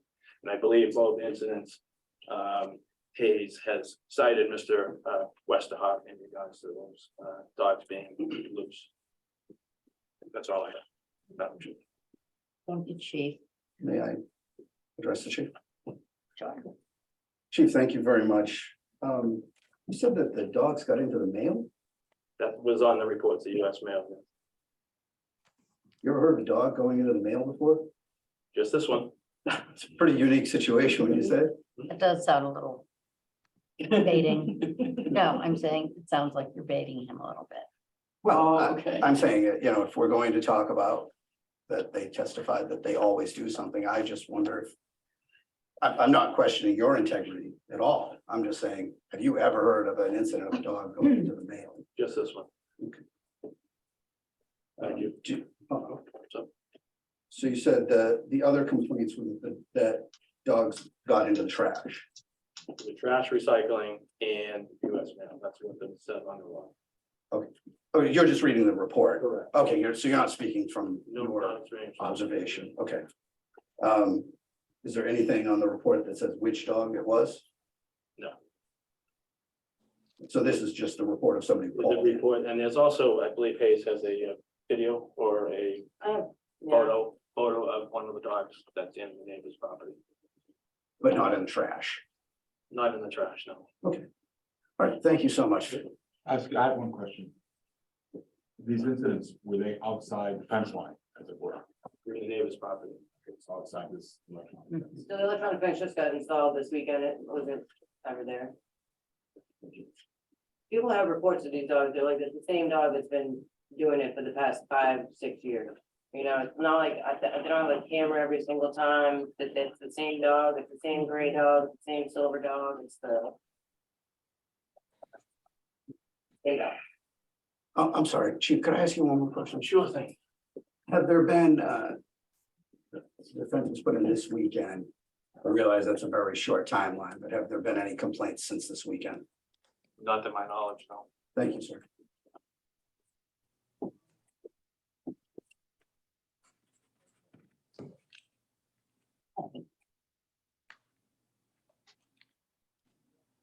Attorney Corbo?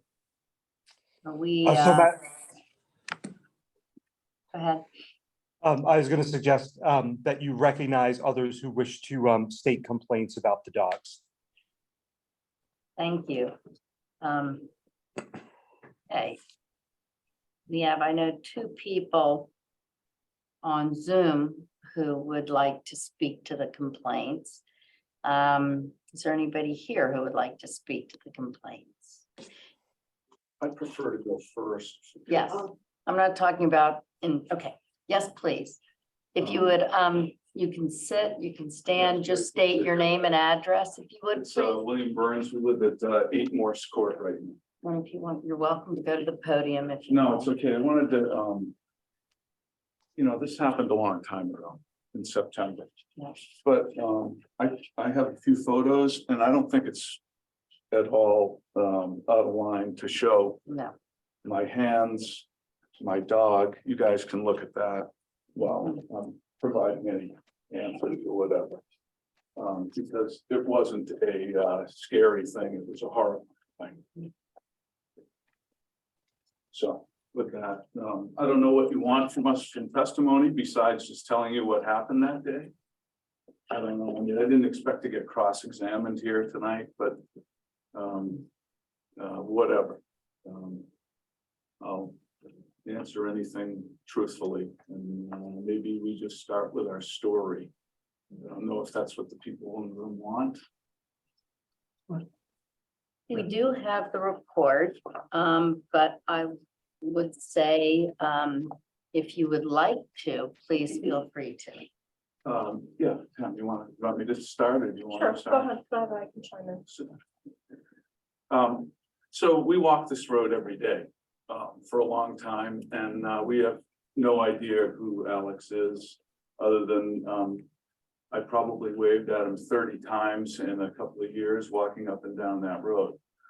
And my wife and I were walking our dog in harness on leash at the top of the road near his driveway when unprovoked, completely unprovoked, these 2 dogs came over the berm like charge of the light brigade. Tamara and I turn around, and there's 2 dogs running straight at our dog, an 11-year-old chocolate lab in a harness on a leash. I swear to God on the Bible, in a harness on a leash. So, and Alex, you can ask me a question if you'd like, because you showed up about a minute and a half after the attack started. And I'll swear to God on the Bible on that. We came running after these dogs engaged our dog. And Tamara and I had no choice but to do what you told never to do, which is get in the dog fight. Absolutely didn't want to do it. But when you people see the photos of our dog, they ripped her apart. So it went on for about 4 minutes, 5 minutes max. I guess time stood still. Alex came running about Mr. Westerhoff. I guess I don't want to sound like I'm familiar with you. So Mr. Westerhoff came running up. At that point, I was in the middle of both dogs. My wife and I had both been chopped up already trying to get our dog away from these 2 dogs. And they weren't really after us, they were after our dog. But when you're in the middle of that, you get hurt. And my wife specifically turned to Mr. Westerhoff and said, I'm gonna kick your dog in the head. Is that okay? And he said, yes, please do. And this dog had our dog in a death grip on her neck. And Tamara stood there, and I'm not kidding. I mean, you guys, this is PSD stuff for Tamara and I after this happened. So Tamara's standing there, kicking this dog in the head as hard as she can. This dog does not let it go. Not happening. So Alex is yelling at his dogs. I'm yelling at our dog. I'm trying to get the harness off our dog and get her away. It's just a scrum. I mean, we basically were attacked. It was just a mauling. And these dogs are going bananas. We finally got Hallie, our dog, away. Alex, Mr. Westerhoff yells at his dogs, whatever. And that third dog was just sort of standing on the side from what I remember.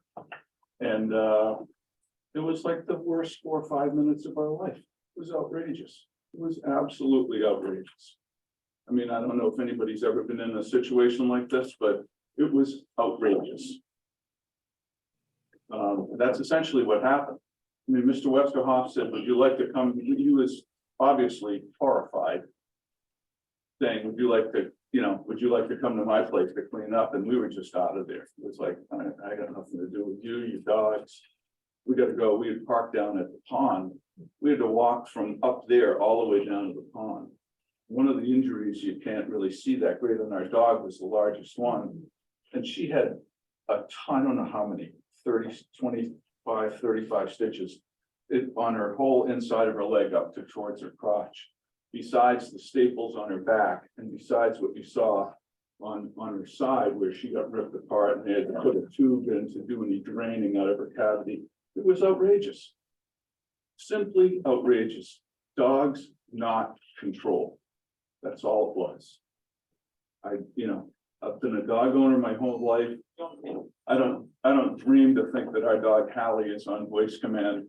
These dogs are not on voice command. These dogs should not.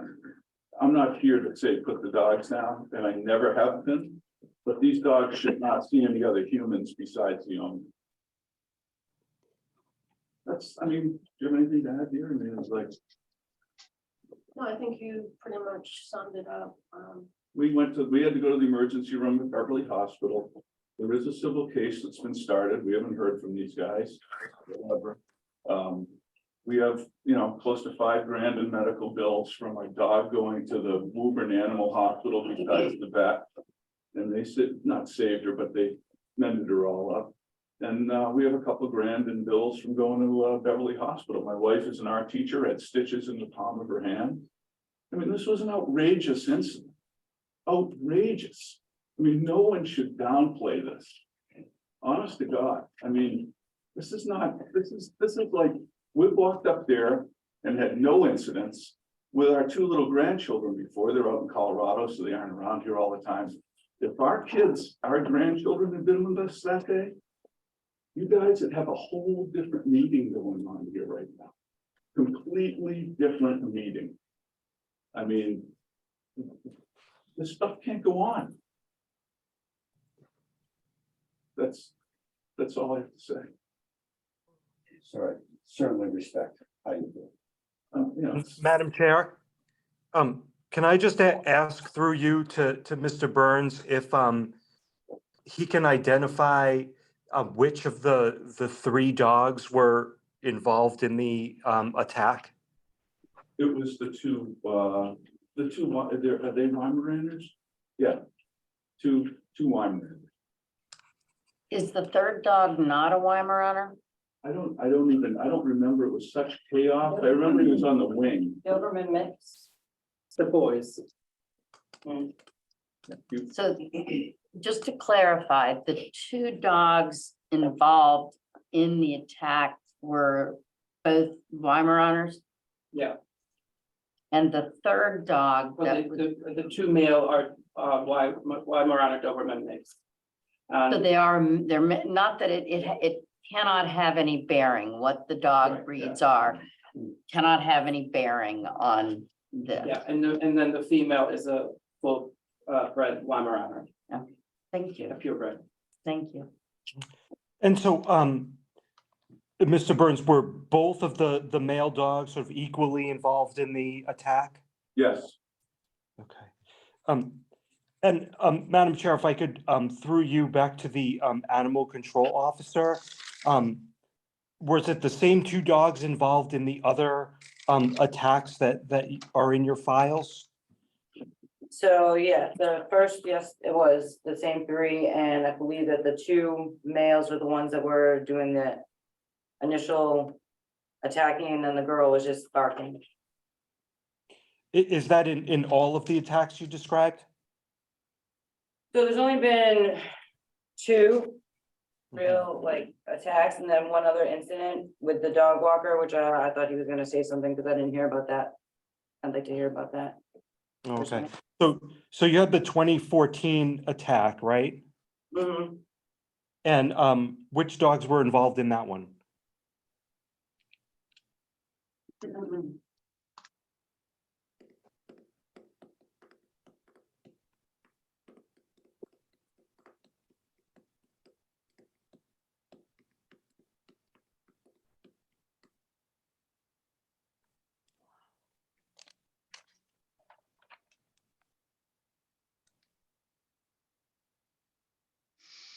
It just says the three dogs that belong to Alex.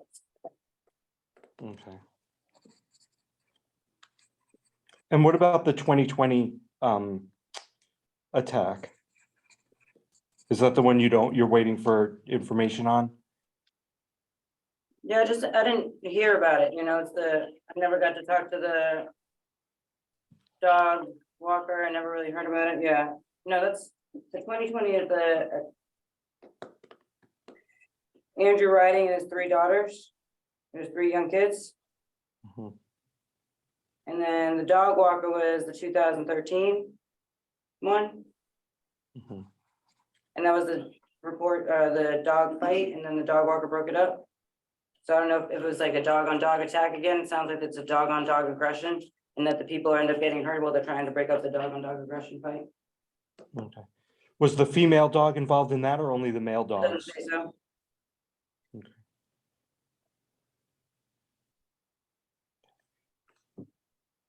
And with regard to your the complaints about the dogs being loose, is that applicable to all three dogs or just the male dogs? All three dogs. Thank you. Through you, Madam Chair, back to Mr. Burns. Have you, aside from the incident in question, have you ever seen the dogs out of their property loose? no, no, I have not. I lived on the other side. I just recently moved, but I lived on the other side of the woods on Loading Place Road from Coburn Road. So I've walked that for 30 years. And I had never seen these dogs off leash or running around before. Just me personally. All right, thank you, Madam Chair. I have nothing further at this time. Thank you. So just looking over all right, we can come back to this later. Okay. Thank you. Is there anyone else who would like to speak? Madam Chair. May May I ask for your grace in cross-examining this witness before you move to another one? Sure. I think that the way it is, as the attorney said before, just, It's fine, don't worry. Sorry, so you said you'd lived there for 30 years? Yep. And this is the only time you'd ever seen them off leash? Yep. And you say you had the dogs on leash at that, your dog on leash at that? Absolutely. You said not, wait, you said harnessed. Harnessed and leashed. What is I don't know the difference. Harness goes over the dog and you attach a leash to the harness that's on the dog. Like when you see like a service animal in the airport? Sort of, it's got, the legs go through, it's a harness, so it's. Okay, like the vest you're wearing now if you're a dog? Yeah, and you got a leash on the top back. Okay. What's it made of? The harness? Yeah. I would say nylon roping and stuff like that, whatever it is, it's a nylon thing. You still have it? Sure do. Does it have tears in it? Does it have tears in it? I don't know. I washed blood off it. I don't know if it has tears in it. It's pretty old. I had it in Colorado, so it's pretty old. Okay, well, I saw that there were wounds on the sides of the dog, and that seems inconsistent with a harness being over it. No, it doesn't. No, because the legs just go through the harness. I'm sorry, I'm not trying to get argumentative. I'm just saying that if there was a harness on the dog and there's a wound on the side of the dog. If you're not familiar with the harness, feel free to bring a picture of one up, but they do not cover the whole body. No. They just They're usually going loop to the around. armpits so that They're you're just not, so you're not walking a They're dog just by the, loose. like by the collar. Okay, well, I'm sorry, who is actually the trier up here? Because if I'm asking him questions, if you've already made up your mind about what this harness is, he testified it was like a vest. No, you No. asked, is it like a vest? Now- You put the dog's legs through it so that you can put a Yeah, I get it. leash on the top back. So it's not like a vest. No, it doesn't cover the dog's body like the vest, no. Okay. So. All right, so you're saying it was, first you said it did, but now you say it doesn't, so we'll take the second answer, I guess. We'll take the second answer. So. Say you had it on leash. Were you on Mr. Westerhoff's property? No, Do you know where the property line is? I sure do. How do you know that? Because I walked up there for almost 30 years and I was very respectful of never going too far.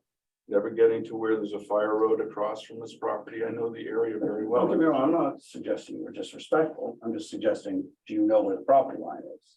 Yeah. How do you know that? Well, I mean, I was in the road. That's not the property line. So I don't leave the road when I go up to the top. I'm sorry, the top where? Up to the top, it's a dead end. Have you been to your client's house? I have.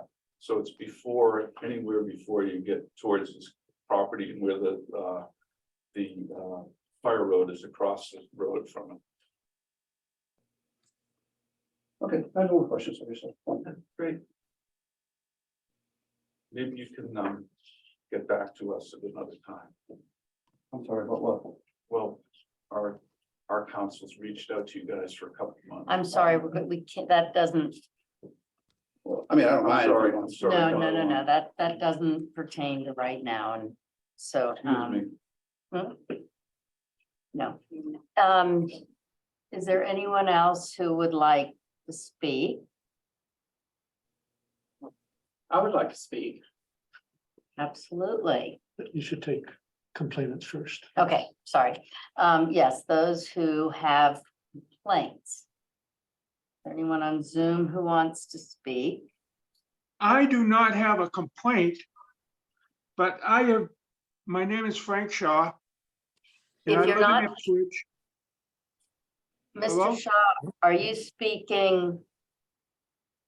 Are you complaining about the dogs?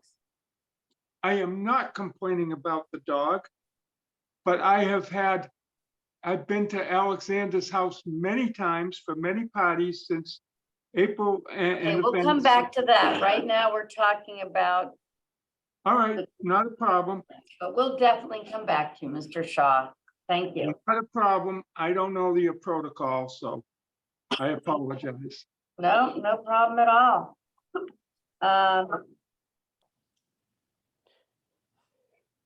So Madam Chair, through you, can I ask, is the person who was involved in the 2020 incident here? No, they are not here. Not the 2020. Okay, and how about the folks who were complaining Dog about the walker? dogs? The folks complaining about the dogs being in their garage, I believe it was Dr. Soheil Samari. They're not on either. Okay.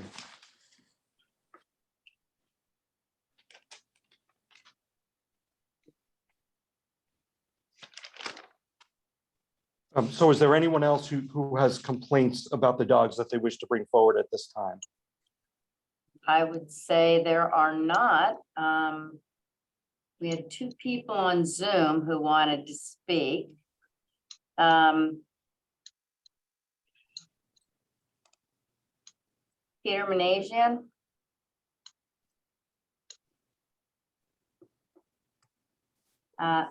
Hi, Madam Chair, Peter Manassi and 5 Woodhome Road. Do you have a complaint? No, I don't.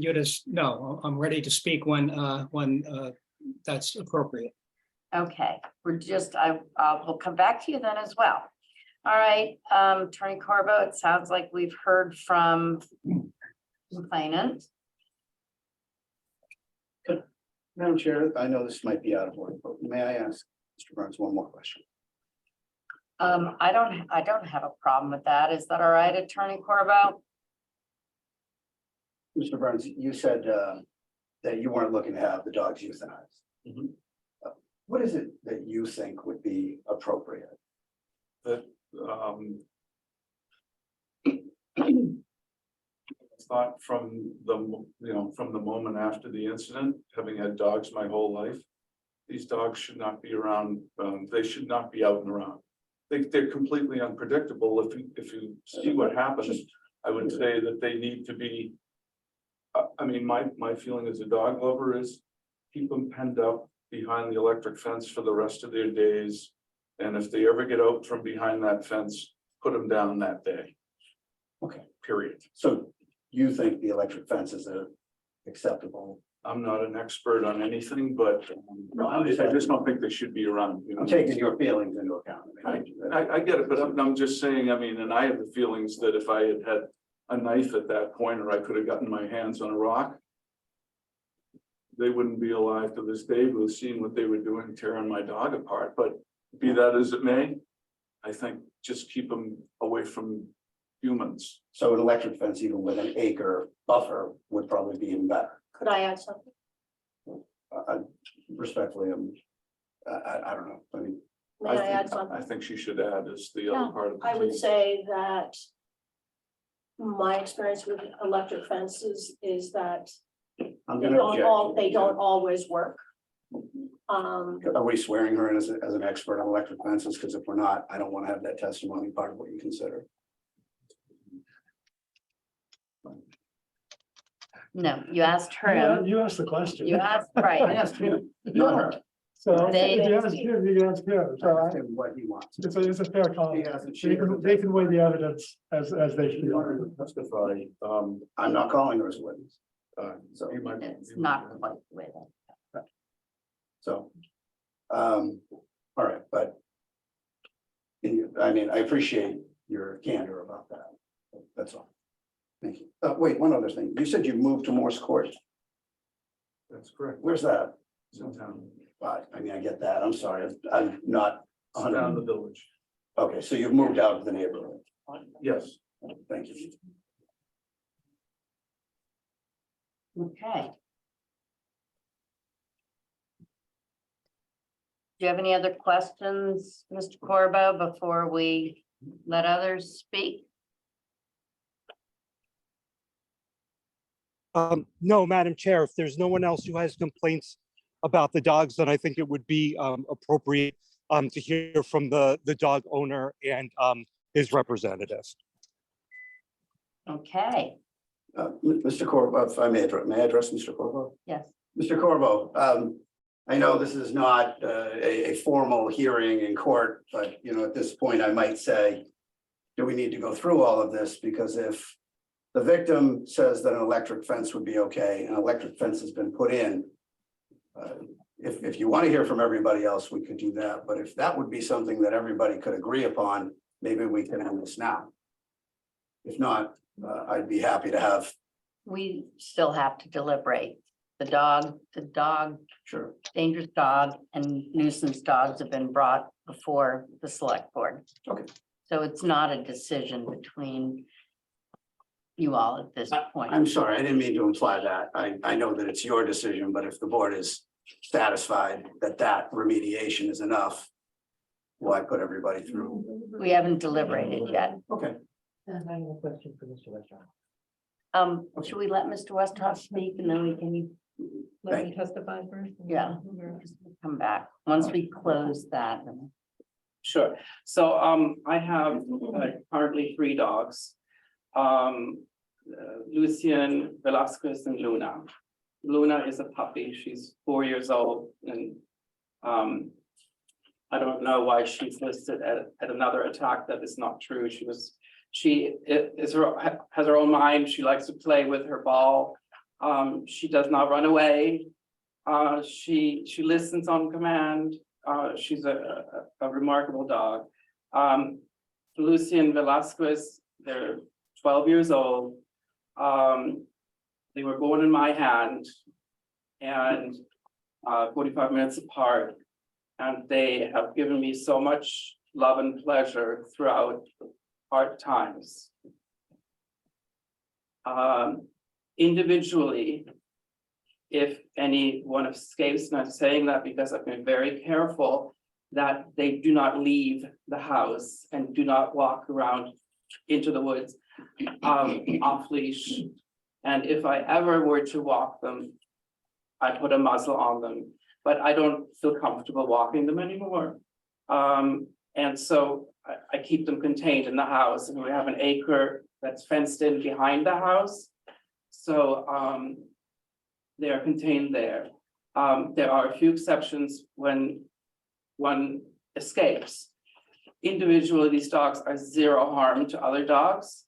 They will not attack any other dogs, and they have never attacked a person. Mr. Burns, I'm so sorry for your injuries and what has happened to you and your wife. It's just awful. It was an awful attack, I have to say. It was one I won't forget either. But there was a problem that I saw during the attack. You were not prepared for an attack. You did not know how to behave in a dog attack. And I had to basically deal with 2 dogs individually attacking your dog. Your dog was off leash, and your dog was on my property. It was the road. On the road is a private road. It is not a public road. You should have never walked on that road, and you should have never walked on the road that leads up the hill, because that's Philip de Normandy's property. Coburn Road is Philip de Normandy's property. No, the fire lane extension that you're talking about into the trails into the I woods. didn't walk. I'm there. sorry, would let Mr. Westerhoff speak, please. So if you didn't walk there, then you certainly walked up to my house, Up to your house. up to the edge of my property. I wasn't near the edge of your property. We were right. Okay, we're not going back and Yeah, forth I'm right sorry. now. Okay. I'm sorry. Anyways, so I'm telling you my side of the story. They were trespassing, being on my private road. This road does not get plowed by the town. I have to pay for my own plowing. And the dogs immediately felt, I mean, first of all, the dogs I never let out. Nobody let the dogs out. I don't know how they escaped. Maybe the wind blew a door open that wasn't locked properly. But I was there. I was there within seconds, not minutes, to rescue the situation. And you had already incurred bites. I did not see the attack on your hands. I very much doubt those bites are from my dogs, because they have not bitten any human. But if they did bite you, I'm sorry, it was an accident. The hands were in the wrong place to break up a fight. I did not get any injuries during this fight. I had to basically take these 2 dogs off of their dog. And I had a problem because my dogs were not wearing the collars, or they were not wearing their leashes. So I grabbed my dog I found the dog collar of their dog on the ground. No leash was attached to it. So if you're saying to swear by God that your dog had a leash on, that is incorrect, because I picked up that dog collar, put it on my dog, lifted it up to get the bite off of the dog. And it worked. And they were screaming in the background. I asked them to participate, to kick my dog to release the bite. And I think my only interest was to save your dog, and I did. If I hadn't done that, if I just stood by and watched, your dog, God knows. But, and also looking at the photographs of your wounds, your dog's wounds, if your dog was wearing a harness, how come there's a wound on the top of the back, the shoulder, and on the side? And I think the Wound Hospital does exploratory surgery. They cut open the wounds. in Would order you to just see speak, if any- please, to your experience, not a supposition of. Okay, but what then may have happened. I don't want these wounds to look worse than they are, because they were just maybe a bite wound. He didn't even bleed when I was there. There was no blood on the street. And so these exploratory wounds are done to see if there are any organ problems. Please don't do that. Okay. Speak to your experience. So we've been keeping our dogs contained.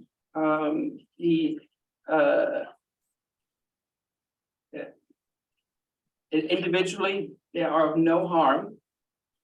And we put in this fence. We have gotten great reviews from neighbors and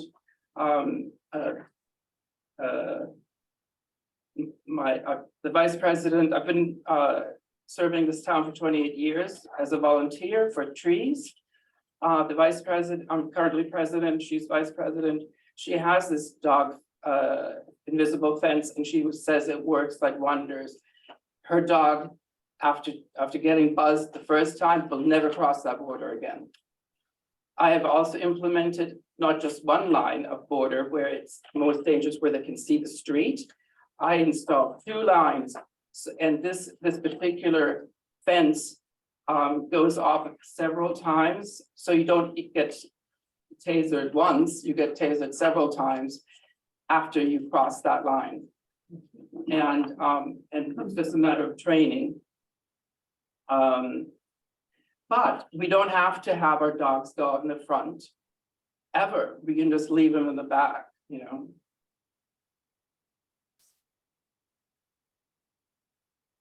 Oh, I have testimony from a lot of friends and business acquaintances. I've had thousands of people through my house. Not once has a person been attacked. These are babies, families, individuals, and I want you to read these statements. Okay. Just. Okay, so who wants to see it? I think we're getting Start with copies. Okay. Yeah. Thank you. I want you to read these. So you know that they have never bitten a person. So they're not a serious threat or a threat worth enough to kill them. I mean, what a horrifying thought. They have given me comfort through so many years of hardship. I'm still going through it. They lie in bed with me every night. They console me. I would be absolutely heartbroken to know that my dogs were put down because I was irresponsible. I wished the dog officer had told me that I should have gotten an electric fence long ago, because that would have prevented a lot of problems if she had told me that how cheap it was and easy to install. And I'm sorry, dogs going into the trash is no reason to put them down.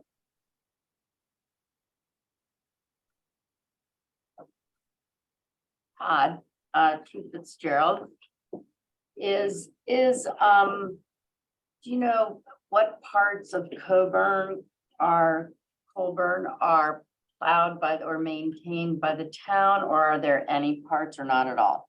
So I believe it goes right past Mr. Westerhoff's property and straight on until where it turns right, is his drive. I have pictures. So are these, excuse me, That is actually what I got from Shark Dam today. as town road or as private? The entire length of Groveland Road is public, Okay, so the town maintains that? maintained. Okay, Just to clarify, we're saying, so the attack occurred on a public road. According to the reports that I'm privy to, yeah.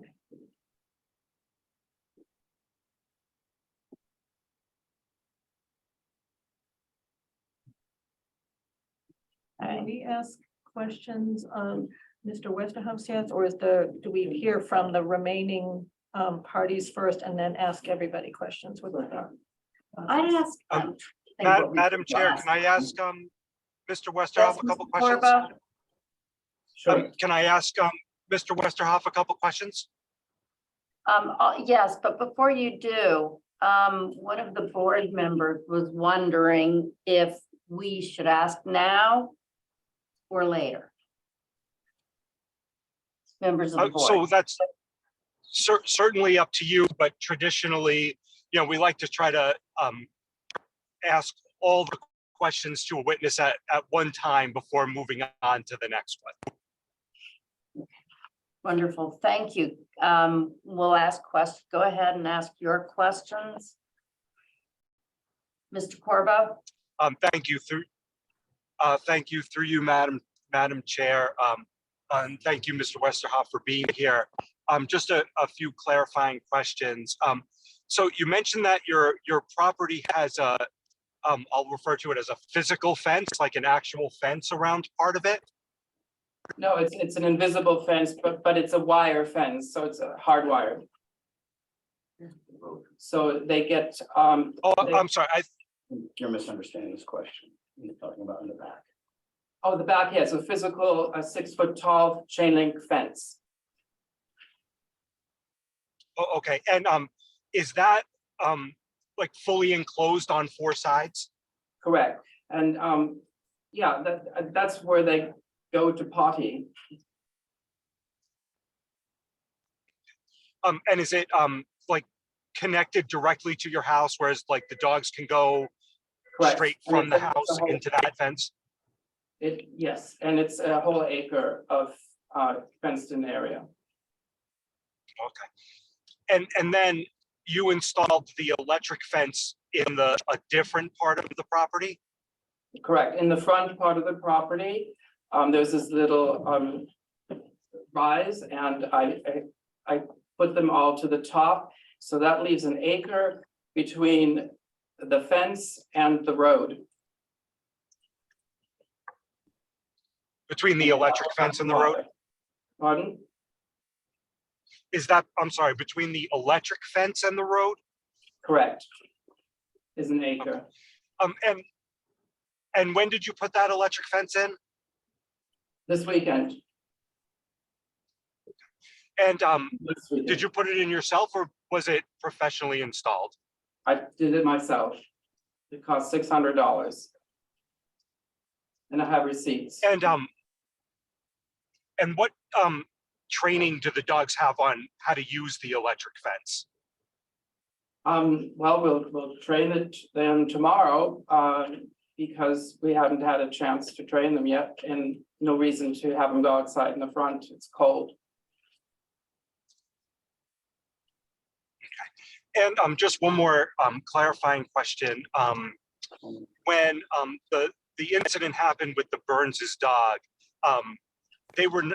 were they inside the chain link fence or outside the chain link fence? No, they were just on the street in front of the property. Which is Okay, so they were not within the chain link fence where the dogs go to the bathroom? No, that's far away. It's Okay. Yeah, it's 2¼ acres in the rear. Thank you, Madam Chair. I have no further questions. May I mention though, since it came up again, the private road aspect. My road does not get plowed, and I took pictures of the recent snowstorm just to prove that. So if it is public road, I would like to know that, so it can be plowed, because I've had to do it myself for so many years.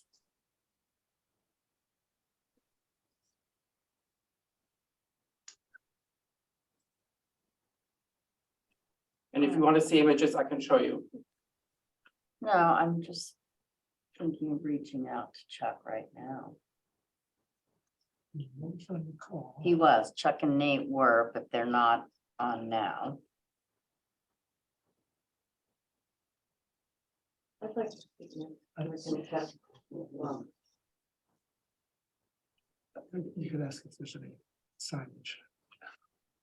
Okay. Is there anywhere that says Colburn Road is a private road? No, and that's an improvement the town should do. Because Well, if it's a private road, it's up to the residents and the road association to do that, not. we have it clearly marked, no trespassing, trespasser will be prosecuted. I have about 7 signs.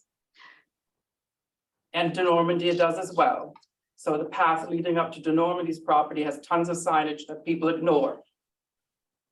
I'm going to reach out to Chuck right now. And there's a gate, yes.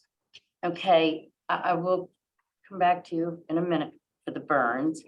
May I ask? Yes, please do. Acreage is generally, a two-dimensional. And what is the distance from the front of your fence in feet? Not 40,000 square feet, but To the road. to the road. The electric fence is, I would say 70 to 80 feet from the road. Thank you. Much more than. So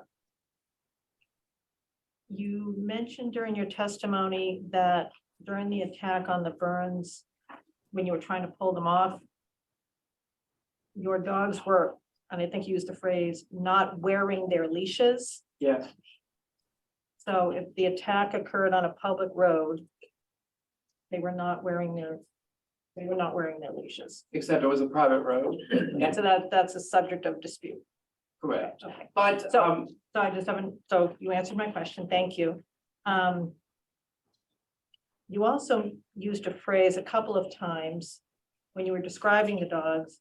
You said individually, they do no harm. Yeah. So together, so. yeah, can you explain what I you don't know, mean? if you know, dogs, when they're I've attacked. known her for a very long time, and I also have a 12-year-old German Okay, Shepherd. One person at a time, let her ask, please. So yeah, I'm just trying to understand what you meant by that phrase. Individually, they do no harm. So if one escapes individually, it should not be put to death because it does no harm to anybody. It does not, it would never hurt a soul. So I guess my question though is, I'm drawing a conclusion which I may not want to draw, but so together, do the 2 boys cause harm? I'm just confused by the phrase, individually, they cause no harm. Are you suggesting that the 2 males, when they're off on their own, they're a couple of teenage boys and they do harm? But I'm they trying to never- understand yeah. your phrasing. They never are, with this one exception. And So you're saying they've never escaped together. well, actually, the previous attack, I think they did as well, so, but there were no injuries. So that just proves again that they don't harm humans, but you know, So you're saying they don't harm humans, but they do harm animals. as a pack, they would harm an animal if they crossed the line to the property. Okay, so that's my question. Since your lawyer clearly stated dogs don't look at maps, or I forget how you phrased it, that dogs don't know what the property line is. Yeah. Are you saying that where the attack occurred, the dogs thought it was your property? Correct. And how would you know this? How would you know what they're thinking? Because they don't just go out there and attack. Okay. The previous attack happened in the same location, by the way, that nobody got hurt at. So these, okay, and you're saying you put the electric fence 70 feet Plus back, feet, yeah. but does it completely encompass your property, make a nice circle? Yeah. So that there's no way So to, it's, okay, the property is 3¼ acres, 2½ acres are fenced in with the wire fence. and my last question, thank you for answering my question. My last question is, what type of professional training have your dogs had during their lifetime? When they were babies, we had them professionally trained for a year or two. And they, I train them daily with a sit. My question was professional training. Yes, So when they were babies, so roughly 10 years ago. And Yeah. I think you mentioned something about training them with the new electric fence. Yeah. Okay, and so that hasn't happened yet. no, we just installed the fence. Okay, thank you. Madam Yeah. Chair, I have a question. So Oh, you I'm got- sorry. Yeah, I'm sorry. Yes, Attorney Corbo? thank you. If I could just provide some clarification on the issue of the property line question.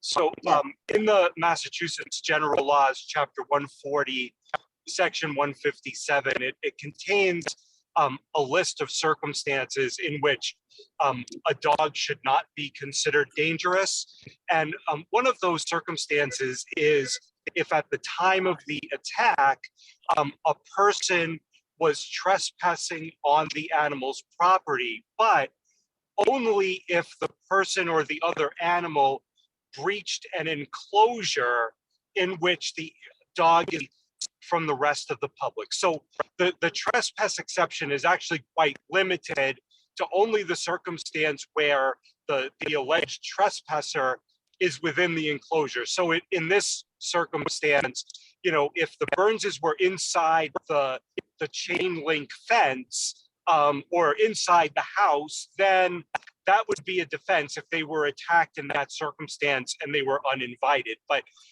if they're just out in the open, the statute does not expect the dogs to know where the property line is unless there is some sort of enclosure. And so, with all due respect to everyone here, I just don't think that whether or not the road is a public way is a determining factor as to whether or not this attack should be considered as part of the dangerous dog question. Thank you. Yeah, so I've got a question. So, how do you manage your dogs on a daily basis, et cetera? Normally, the dogs are out in this chain link area No, until this weekend or whatever. no. I've for months now, I've been keeping them contained and not letting them go out anymore after the trash. Contained in the complaint. house? Yes, Okay, so they've been in the house. yeah, All right. and I let them out to pee and poop. Oh, okay, that's it. Just, it's kind of like prison. You just go out for an hour. It's not a prison. Almost. Yep. Okay, but they're out only really for just short periods of time. Yeah. In that chain link area, and otherwise they are in the house. Unless it's summer or if it's warm. All Then- right. Then And they're out for a you long take them time. on walks on leashes? No, I don't do that anymore. What's not anymore? I used to take them out on leashes, Give me a time frame. 3-4 years ago. Okay, all right. But they have, they've shown as a group, when I take them out, they're aggressive towards other dogs. So I've stopped doing that. And I have, if I walk them, I only walk them individually with a muzzle on a leash. Okay, so how do you speculate they got out? Well, they've got quite a rap sheet here. I assume these are all the dogs over it's been several years. Yeah. But they've gotten out, just somebody opens a door and they're out like a shot? Yeah, somebody opens the door, a realtor opened the door and she let Lusky out, just. All right, so these are all, Out, there's very rare incidences. Okay, I mean, several of them. And yeah, Okay, all right. So otherwise, they are never out unless they are on a leash, and then you don't do that anymore. correct. Okay, all right. Now you put up this electric fence. Yeah. Does this encircle your entire property, including your chain link fence? Correct. Okay, It so does. it's like a second line of defense here Yes, if they should get out. yes. Okay. But they have not been out otherwise. Correct. Okay. Now, I happen to take a drive up there. I've only been up at Colburn once or twice in my life. Mhm. And I saw that you have a sign up that says there are loose dogs. That's an old sign, isn't it? I wasn't really looking at the years, but it was a sign. It didn't look like it was up this weekend. No. Okay. Is that because occasionally these dogs might get loose and you want to No, let I people put that know? out when they were loose and when it was acceptable by the neighborhood. The new neighbors do not like my dogs being on the loose, so I stopped that. But it doesn't mean I should take down the sign. No, I'm just trying to understand the rationale for the sign. Yeah. So there, like, people like might come by, would expect that there are loose dogs, but the fact is that's not the case. It's more to defend the home because I have, I'm in the woods. I like to be protected. And dogs are the best deterrent for people who want to break in or to murder me. Okay, And I've almost been murdered back in, yeah. So, all right, okay, so the sign has been up. I do accept the fact it's probably been up there for some time. I mean, when I look at it, my expectation 7 years. is that, you know, there's a dog that people let out and run around on their lawn or something like that. But this is, that's the intent, yeah. okay. Brian? An awful lot to wrap my head around here. I've heard conflicting stories. I question, it seems that the dogs escape more than on a rare occasion. All right. This for the last couple of months. And that's a concern. Okay, can I address that concern? By all means. One neighbor, Cynthia Cominos and Philip. She has a bee in her bonnet about me living in her neighborhood ever since I posted on Facebook that 5 houses on Long Hill were for sale at the same time, which was like serendipitous. I'm going, right now, you're kind of going Okay. off topic here. If she you want has- to talk about She has her, vengeance. And so she will report every time she sees the camera showing Lusky in her driveway. But there's a reason why she's making that report. The dog is out. Yeah. Okay. So this rare occasion is more than But rare. she also took a picture of a trash bag. It was not in a container, that you sent me. And that trash bag, there's no proof that he was in that trash bag. We have crows, we have foxes, we have fisher guts, we have. With all due respect, you also said that the bites on the picture on Mr. Burns's hand were not a result of your dog. That is possible, yeah. Okay, so there's a lot of questions I have here. I mean, you could examine the wounds and make sure the dog bite matches one of my dogs. That's more for a CSI TV show than for what we're doing here. Yeah, All right, I can't. they were breaking up a fight and got their hands in. Okay, and then you did say that these people were unaware of how to break up a dog fight. Yeah. I have no idea how to break up a dog fight. I You don't have a think dog? anyone here knows. Yes, I do. All right, and I was never trained how to break up a dog fight, so You can, I will give that. that's good to know though, because I've broken up many dog fights with people without my dogs around. I'm just saying, I think it's an awful lot to ask of the common person to know how to break up a dog fight. But anyway, I was trying to absorb all of this at this point. Kathy, any more questions? Or Mr. Westerhoff right now? No. Anne? I'm trying to picture the layout of the house, the electric fence and the chain link fence. The chain link fence is at the back of the house and encloses an acre or two. An acre. How is it fastened at the bottom? Rebar. So they can't roll underneath. Have they ever escaped from that area? When it was not rebarred, yeah, When was it rebarred? 2000 to 2011. So when- That's after we put the fence in, we realized Lusty managed to roll himself under the chain link They have not escaped from the chain link area ever after that. since? Yeah. Okay.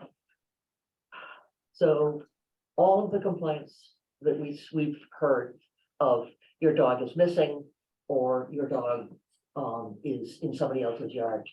All of those were from they're accidentally coming out of the front of the house. I would say the most recent ones were that way. Before that, when Chris Smith lived next door and it was his favorite buddy to go there every day and to get treats. That's when they were, when only Lusty was loose. Lucian would not go there. So Lucian does not get in the trash. Which dog is it that is pictured in Our your house. neighbor's yard? That's Lusty, yeah. He loves to get in the trash.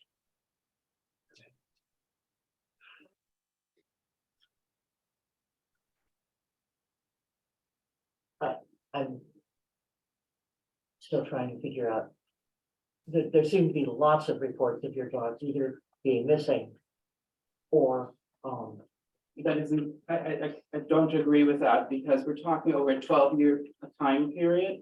And a lot of these incidences that you're talking about is from previous dogs. I've had 6 dogs in this time period. So so did you had other dogs when you acquired the older of your current breed? the older, the 2 brothers, yeah, were born by Nomi. So that was in 2010. So any previous attacks were the parents. Okay, so the parents were there, and you had the puppies, and the parents and the puppies were together until the parents passed. Correct. Okay. I had 4 dogs at one time together.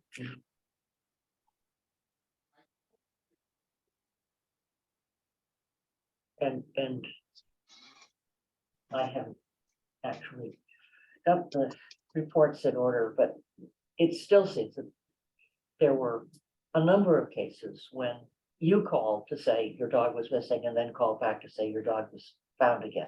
Right, so that was years ago. That was, okay. When we did let him go out to do his thing. How long has it been that your new neighbor has been next door?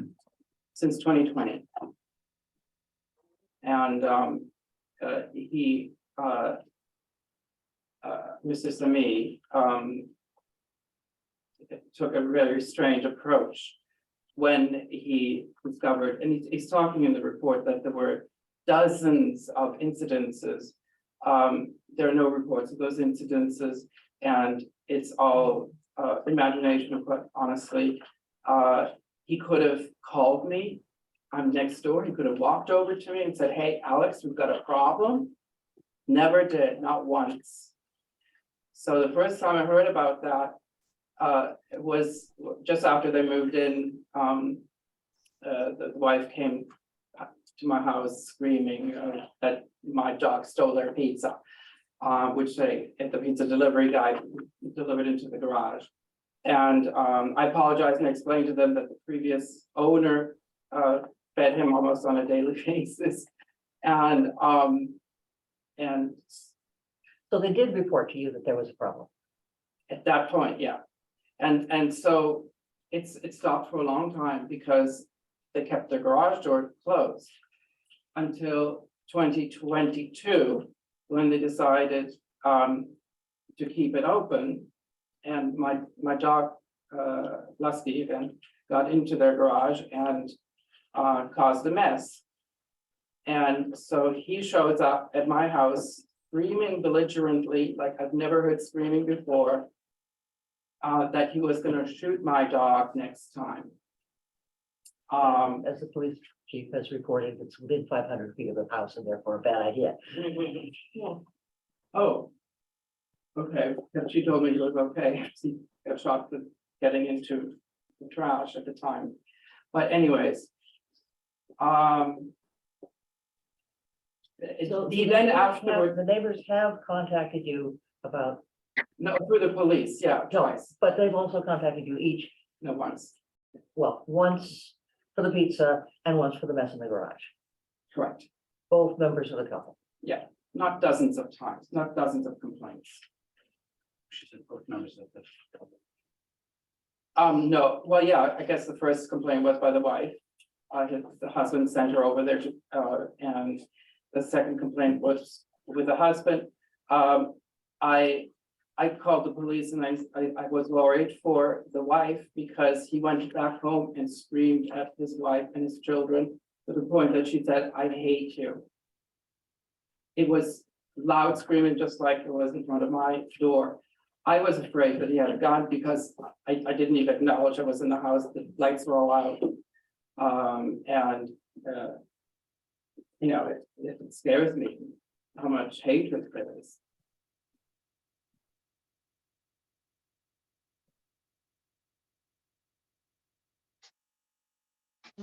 How many times do you think that your dogs have got out of the house in the past 2 years? What do you mean, going to each other's No. trash? No, that they broke out and were loose. They were individually. Yeah, how many times? Or is it Each real? dog counts as an incident. Many incidents.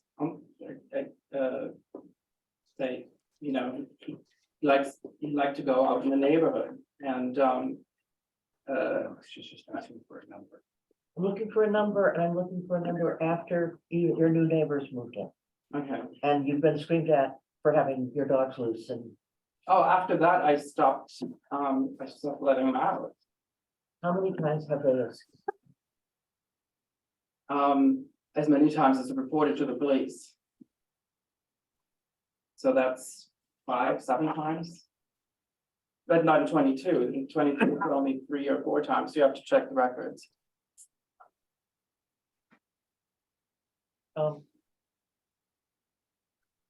Madam Chair.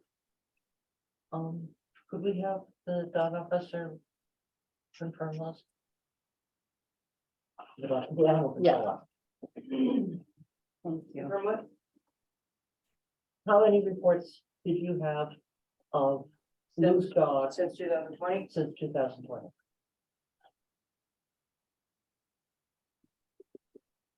There were just. No, that was going back. like that. 7. Oh, yeah, it's 9.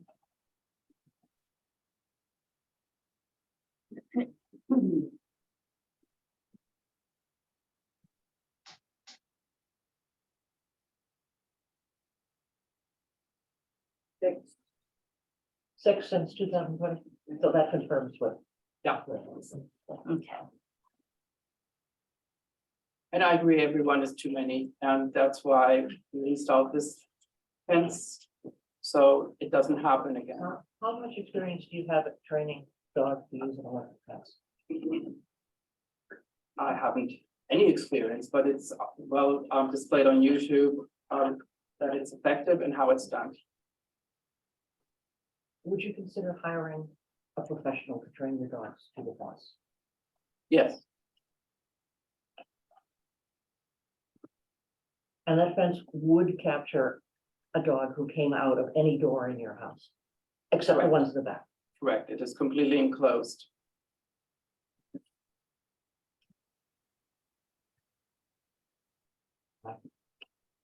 That satisfies my curiosity at the moment.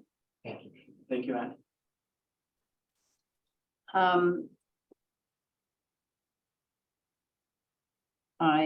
So when you said this past weekend, you self-installed Yeah. the invisible fence. And you did 2 loops, correct?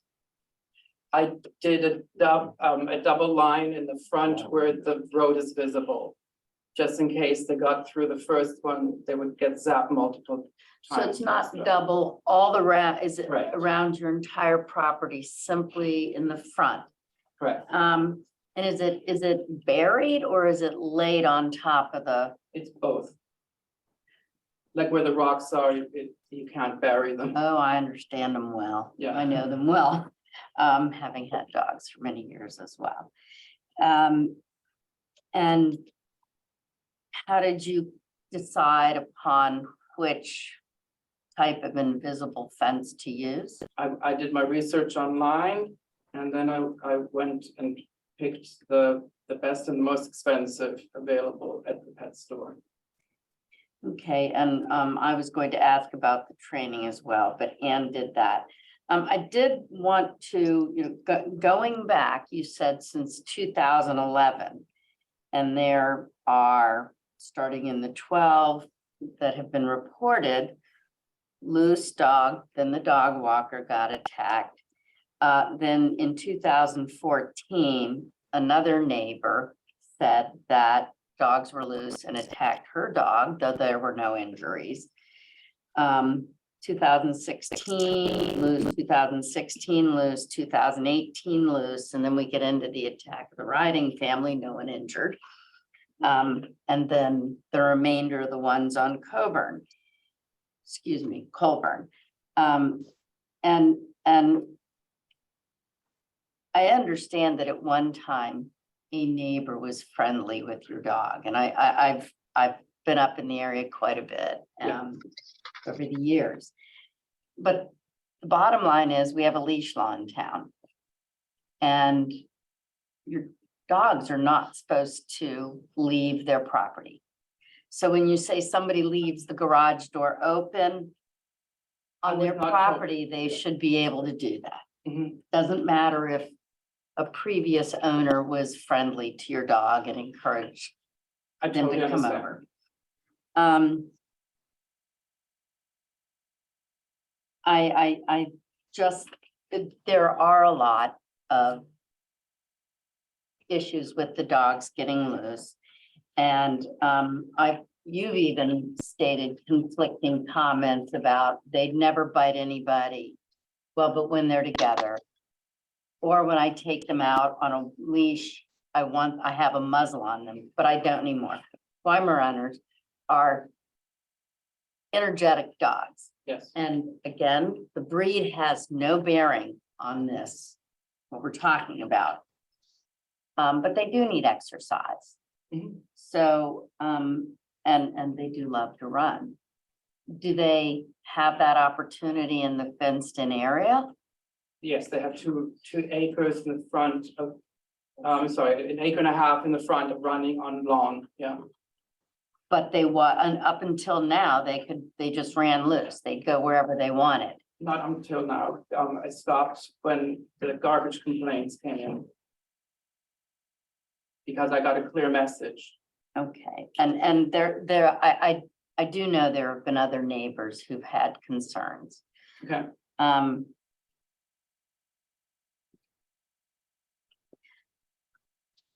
And did you have another question? Yes.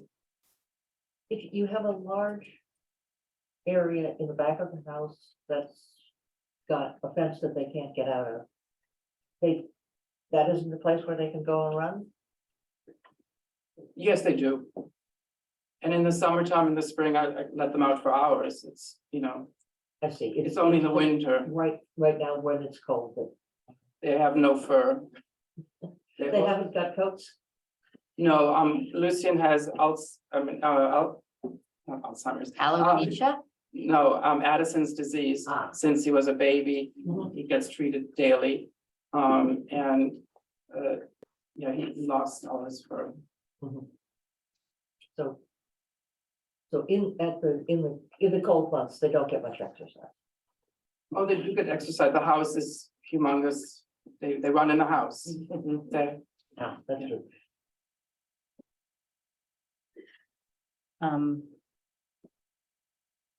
We do want to hear from the other people in support of, but before we go on, I would like to recognize the Burns.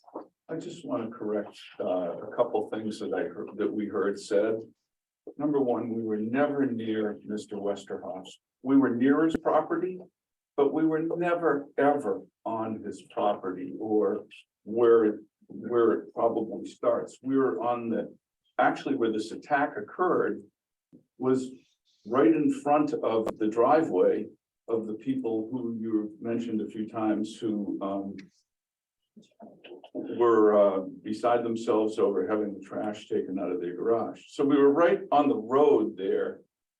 And number one, number two, I don't know what collar you found or any of that stuff, but the collar that the dog is wearing right now back at our apartment is the collar that she had on at that time. And we still have the harness. So number one, we were not on your property. We were on the middle of the road. And number two, we have the stuff. I don't really want to get into nitpicking, but Are you suggesting I stole your dog's collar? no, I'm not suggesting anything. I'm just saying I heard one thing, but I know what I walked away with because I walked the dog back down the road with her collar on and a leash on it with the harness in my hand that I had to pull off her while the three dogs were going at it. While my dog was defenseless and trying to defend herself, I was trying to yank the harness off her and get her out of there. And it was a scrum. I remember specifically at the end of this fight, that I grabbed a collar. It wasn't anybody else's collar. My dogs didn't have collars. I grabbed a collar off the road, which was right next to where the attack was happening, and put it on my dog's neck so I could release the dog's bite. I remember your wife having a leash around her shoulder. And then after we broke up the fight, and I asked you guys to help break up the fight because I can't handle two dogs. And when we were successful, your wife put the collar, or I put the collar back on your dog, and your wife put the leash on your dog. Right. So that is the truth. You don't Okay. have the dog's collar and you don't have any of that stuff and we weren't on your property and You were on the private road. We're not going down there. Madam All right, Chairman- what we're, Madam Chairman, can we leave? Is it okay for us to leave now? There's nothing else I really need to hear about this. Is that out of line? let me or- just ask, Attorney Corbo, is there any problem with the Burns leaving? I don't think so, Madam Chair. I mean, they've given their testimony. I guess I would ask Mr. Westerhoff's attorney if he has any for their release. No, they're free Americans. Yeah, I would say the only,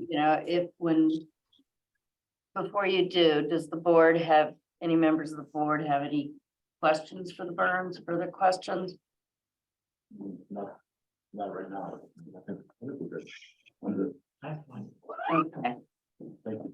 Thank you, everybody. Thank you. Okay,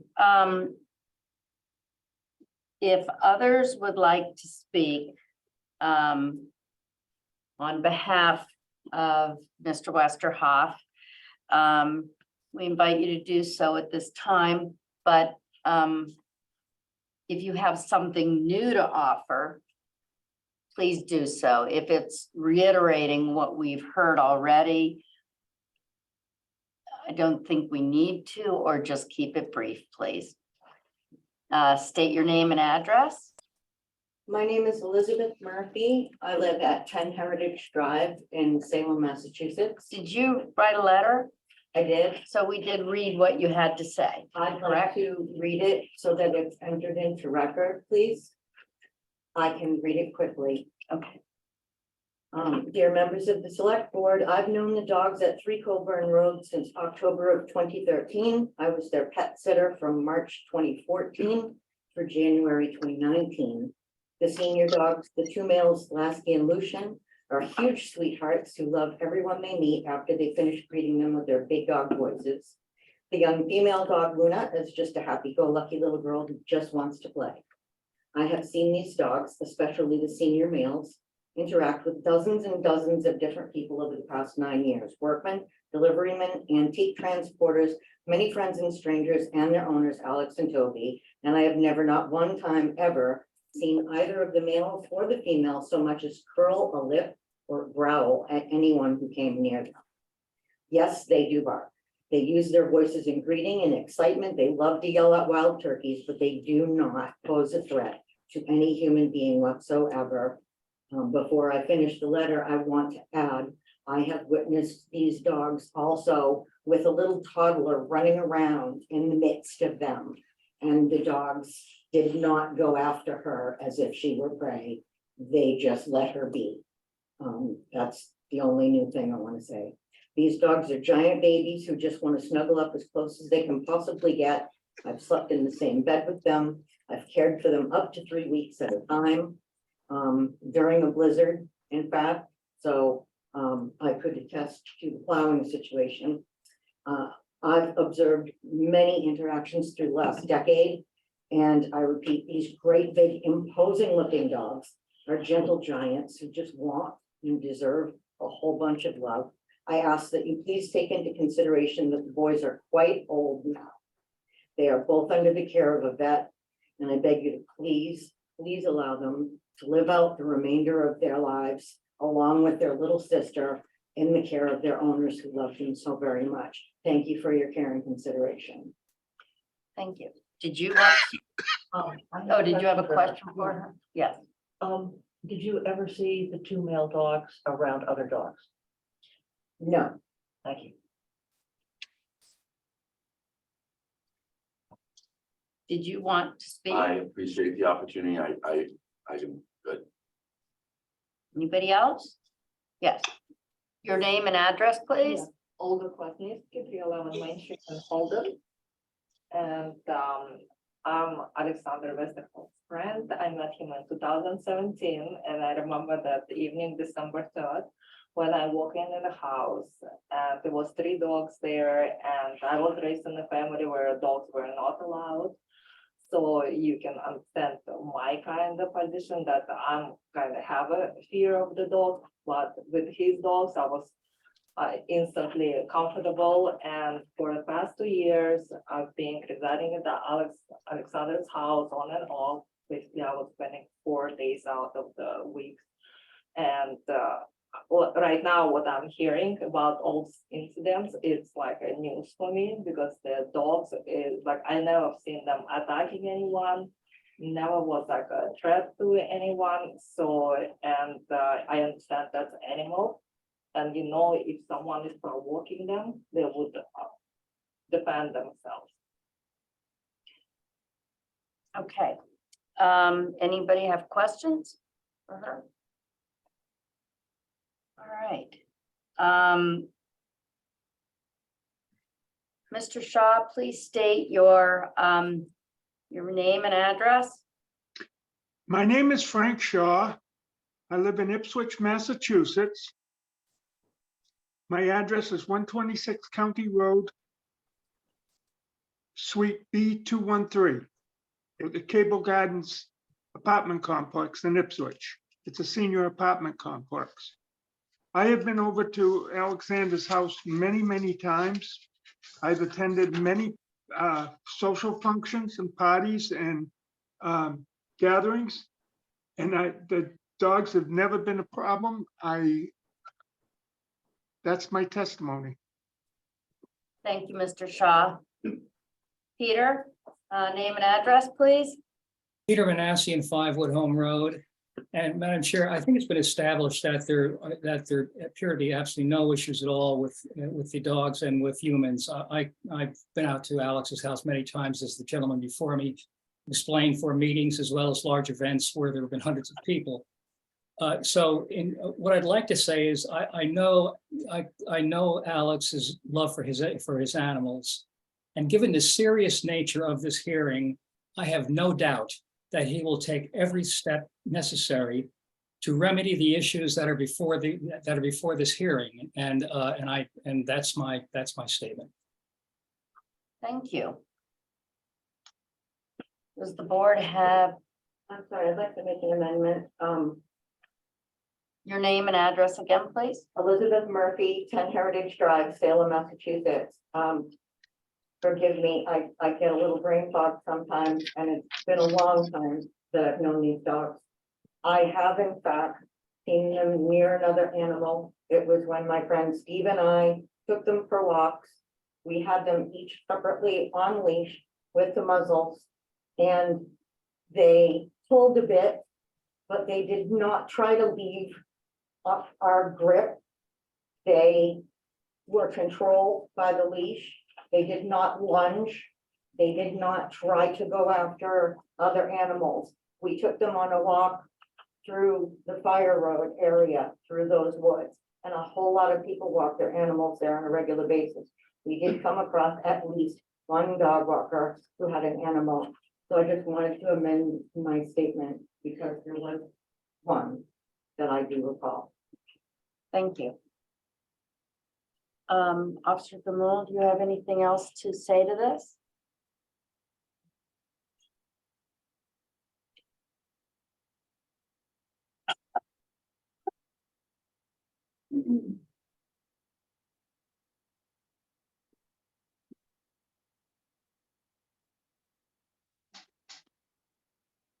So I had like thought about a couple of recommendations myself, and regarding chapter 140, section 157, and any of the things that we could impose. If you wanted to hear my suggestions, I would suggest those right now, but that's not. Yeah, no, I absolutely.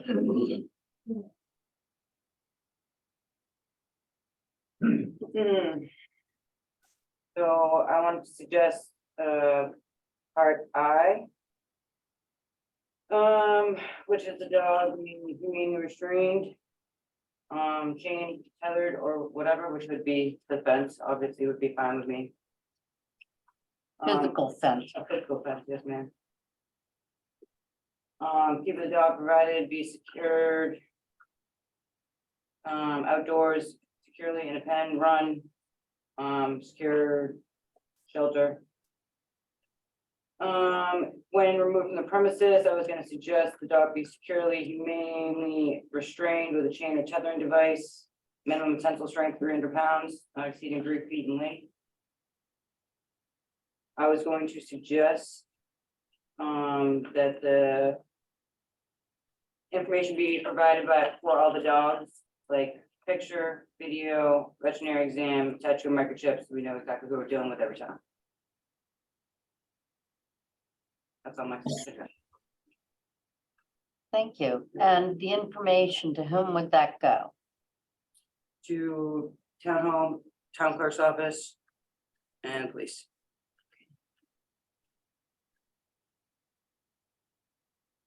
Thank you. Thank you very much.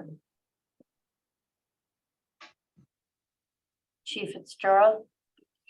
I'd just like to make one recommendation to what Hayes just said, that the fence be inspected by a licensed dog company that installs those fence, a licensed installer, and to show that it actually works. Yeah, I would like to see Hayes inspect that fence with on a monthly basis for the next 6 months.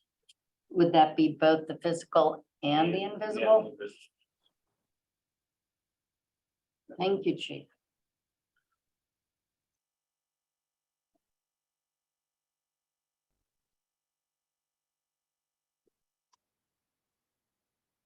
Anyone on the board have a question for the chief? I have a question. What are the recourses if we find that these measures don't work? Can We come can up we come with back, can we come back? Is that what this, how that works?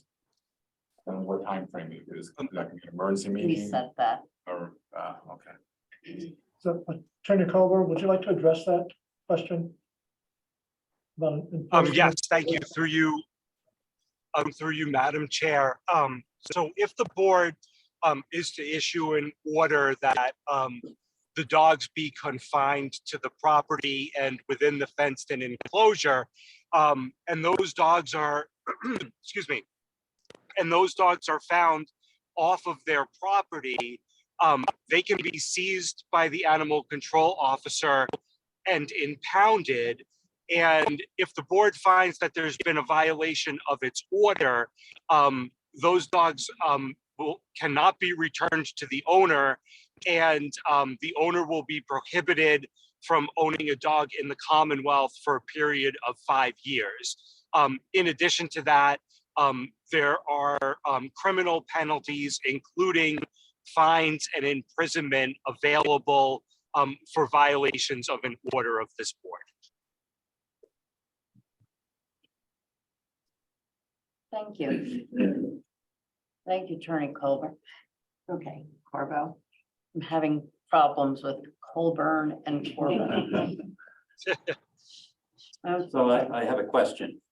So the recommendation that you've got is that the dog be confined to the fenced-in area. Okay. I don't think an electric fence would do it. Well, yeah, and I'm looking at the record here, which is not particularly great. The dogs, one or more of the dogs have seem to get out like once a year or more. Electricity goes down. We only know what's been reported. Okay, this is a problem. So, you know, the electric fence notwithstanding, I think it's up to the homeowner. If he wants an electric fence, it's going to be a second line of defense. I would assume that the dog, you don't want the dog outside the front door under any circumstances, but if he does, what's plan B?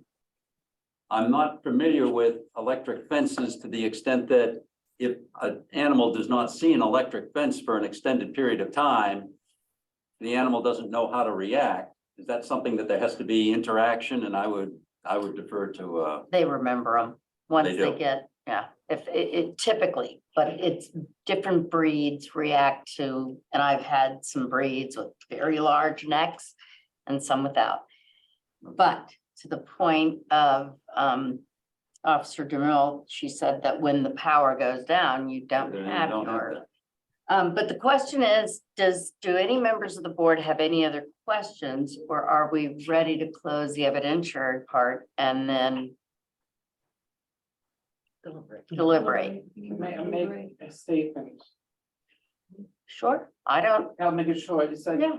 I don't know why my dog Luna is included in the list of criminals. She is the most harmless, wonderful, loving dog. And she can run around freely.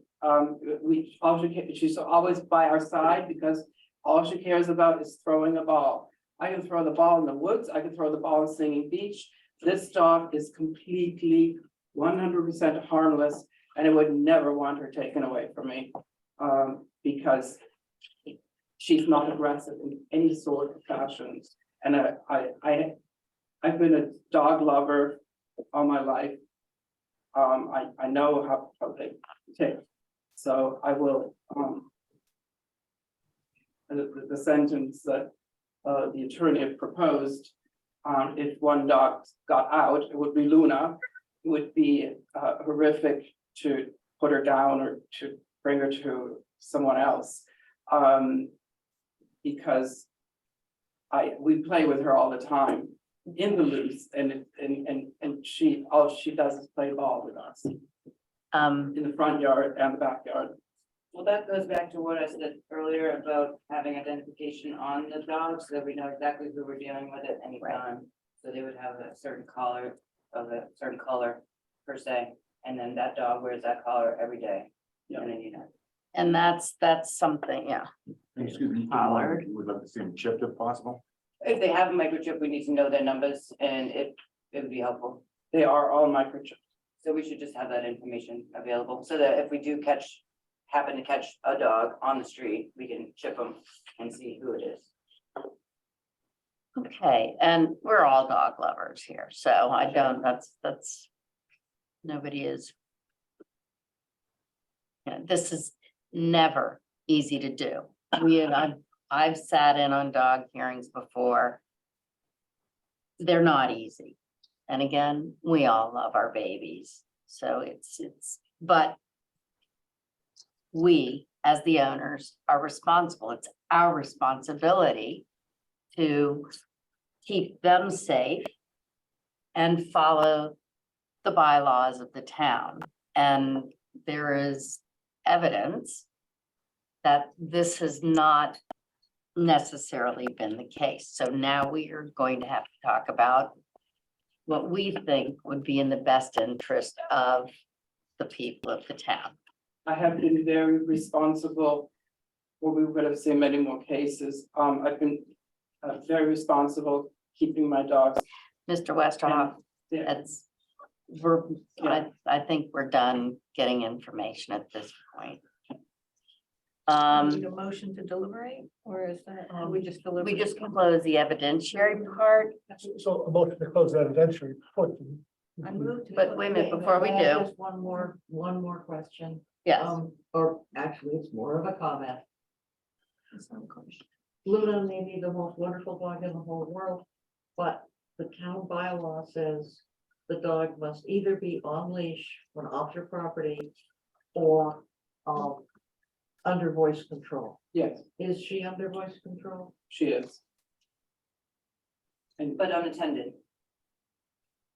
If she's not always attended, she's not attended. She's always attended. She's an attention seeker.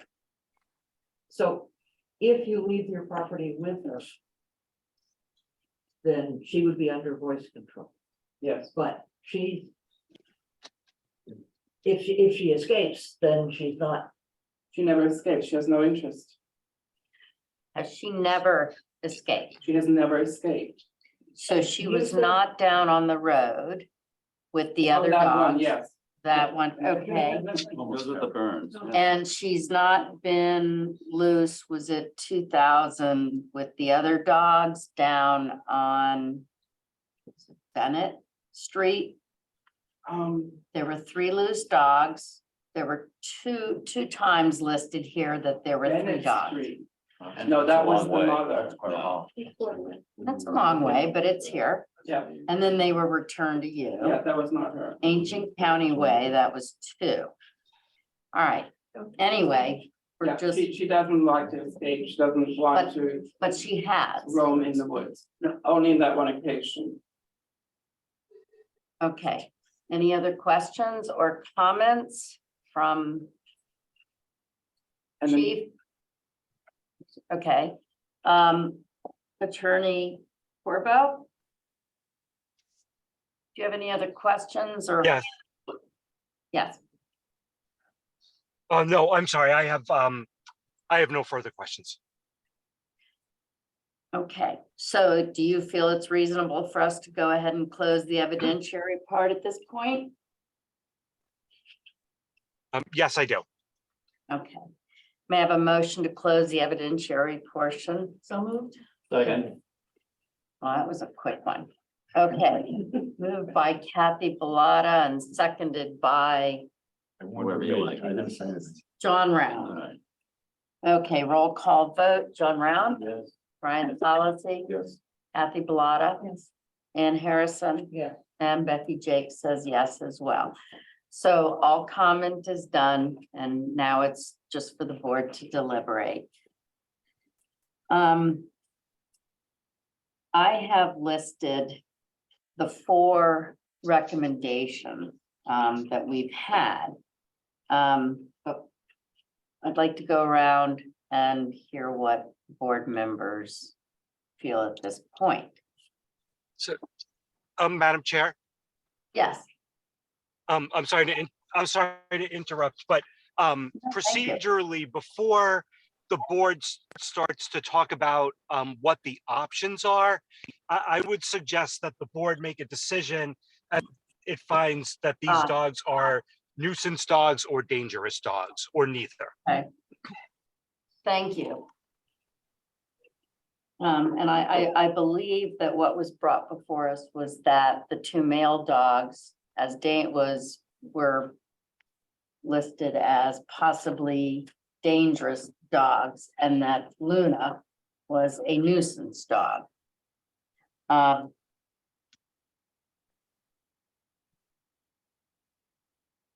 Any comments, starting with you, John? No, well, if you're talking about the nuisance versus dangerous classifications, I agree that appears to be what the situation is. Luna has not been accused of biting anyone or trying to bite, but certainly has been hanging around with the wrong crowd. I think she got a tattoo. And what do you think about dangerous for the males? Yes. No, I agree with that. Brian? I totally agree. I think that Luna. I couldn't have said it better, John. I wish I had said it first. You can say it again. Yeah, no, it's just that it's guilty by association. How's that? But there is definite evidence to show that the two male dogs aren't dangerous. Kathy? So I do believe that the two male dogs are dangerous to other dogs. And so if that is part of the definition for danger and dangerousness, then yes, I believe they are dangerous, and I do not believe Luna could be identified as dangerous.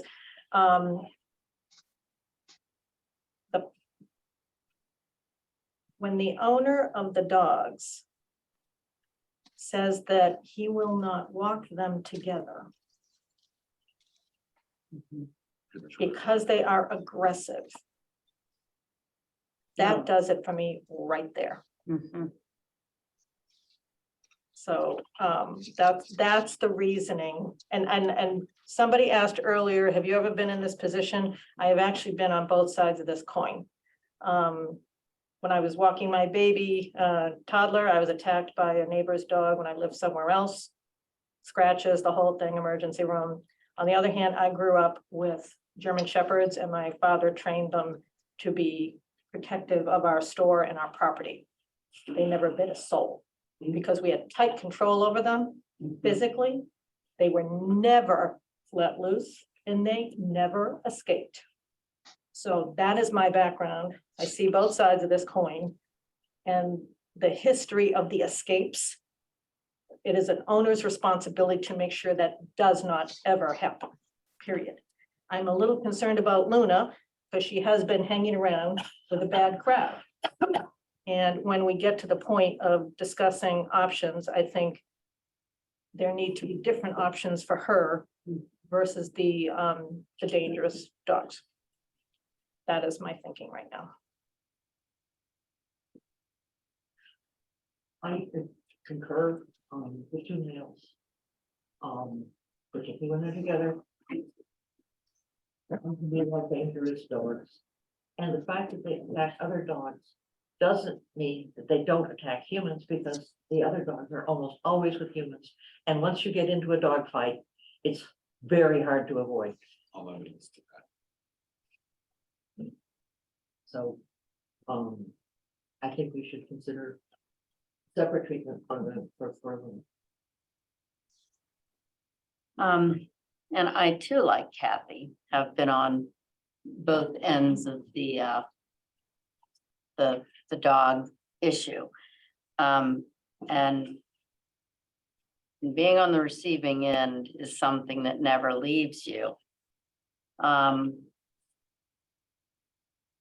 But again, we do love our dogs. And I think that what we've heard does speak, and what you yourself have said does talk to dangerous temperament of the boys. And I agree. I think Luna, we need to look at differently. So I guess we need to. Attorney Corbo, do we make a motion to designate the two males as dangerous dogs and Luna as a nuisance dog?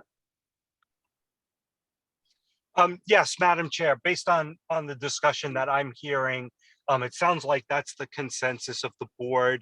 And in my opinion, you can do that in a single vote. Okay. May I have a motion to, Yeah, you got to close the table before you take that vote. we've already closed all the evidentiary. I'm not asking to offer evidence. Attorney Corbo?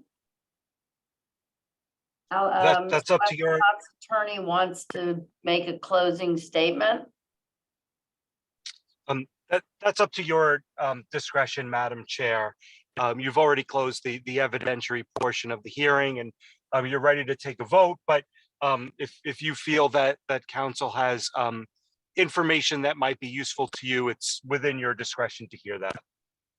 Okay, thank you. How does the board feel? I just assume here. Okay. Fine. John, Yes. that's Brian? fine. Ambivalent, okay, sure. Kathy? I'm neutral. I would. I appreciate that. And I also want to appreciate Chief Animal Control Officer. Thank you for not just tonight, but for what you do to keep this town safe. You know, your integrity and your testimony tonight. But I'd like to make sure that while you're disambiguating the three dogs, which I'm glad to hear that you are doing, I want you to also consider the fact that it seems that what we've heard is each time there has been a problem. We've used the word attack, but attack means two different things. Right? I'm not going to say what happened to Burns was not an attack. That's a good use of that word.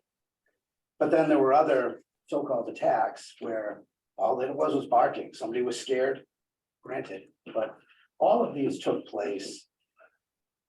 And there is some dispute. Is it on his property or not? Is it private property or isn't it? But if you heard the testimony here, you heard that this neighborhood was kind of accepting that the dogs would run from one house to the other. The dogs got used to a certain area being their turf. Then if they don't know where the property line is, he doesn't know, none of us actually know, the dogs certainly don't know. They're protecting their territory. That's not outside of the behavior of a normal dog. Now, Alex has created this second line of defense. If one of these dogs gets out, if it happens to get out of the house, it's going to hit that electric fence. He's going to, the chief's recommendation, I thought, was a very wise one, that maybe there be some professional training about how these things are going to recognize where that fence line is. But I think before you designate both of these other dogs as dangerous, you consider the fact that any time, in fact, the only time that they've actually been accused of biting somebody here was defending their territory. Doesn't mean it isn't a problem, and it doesn't mean I don't think you should fashion a remedy. Were I on the board, I would probably fashion a remedy that said this electric fence had better be put in right, should be inspected, should be a line of defense to keep them from escaping out into the wild. And Alex has got to be more careful about that. But I think designating them as dangerous, I think, is overstating it. And I understand your statement, ma'am, about, you know, what he said, but, you know, with all respect, English is not his first language, although he's quite fluent at it. But if he's not taking them out different places, it's because he just, you know, he doesn't want to deal with the hassle of it. So I do appreciate all of your time. I appreciate how long this has taken. And your questions have been very good, you know, and I think everybody's trying to do the right thing here. So I just want to thank you for that on my behalf and on Alex's behalf, and leave it to your wise judgment. And I will say you are actually speaking to evidence in a bit. And by saying there was only one attack, and that was disputably private property or not, that's not quite true. There was one neighbor who called and said the dogs were on her property and attacked her dog. There was another time where somebody else, and that's in the report. So I don't think that what you're stating is completely accurate based on police reports. Now we're done with that part. So we're going to go on to designating whether the dogs are two males dangerous and Luna nuisance. Why she use the Motion. What are you looking for a motion? Motion to designate the two male dogs, Lucian and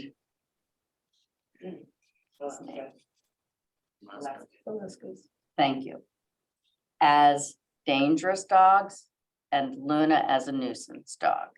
I don't feel we have enough evidence on Luna to label her anything personally. She's hanging around with a bad crowd. That piece of it, That's fine. that piece of it. So we take it with the two male dogs first, Mhm. that we declare the two, I move that we declare the two male dogs to be dangerous. Second. Okay, moved by Ann Harrison, seconded by Kathy Bellata, roll call vote, John Round, Yes. Brian Solacey, Kathy Bellata, Yes. Ann Harrison, Yes. and Becky Jakes says yes. Okay, with Luna and Excuse me, Madam Chair. So we're unaware if Luna has been or going to the trash, getting out and about. Right. I don't know. Yeah. I just don't feel we have been able to identify the dog. You know, we could, that would be great, but I just. okay,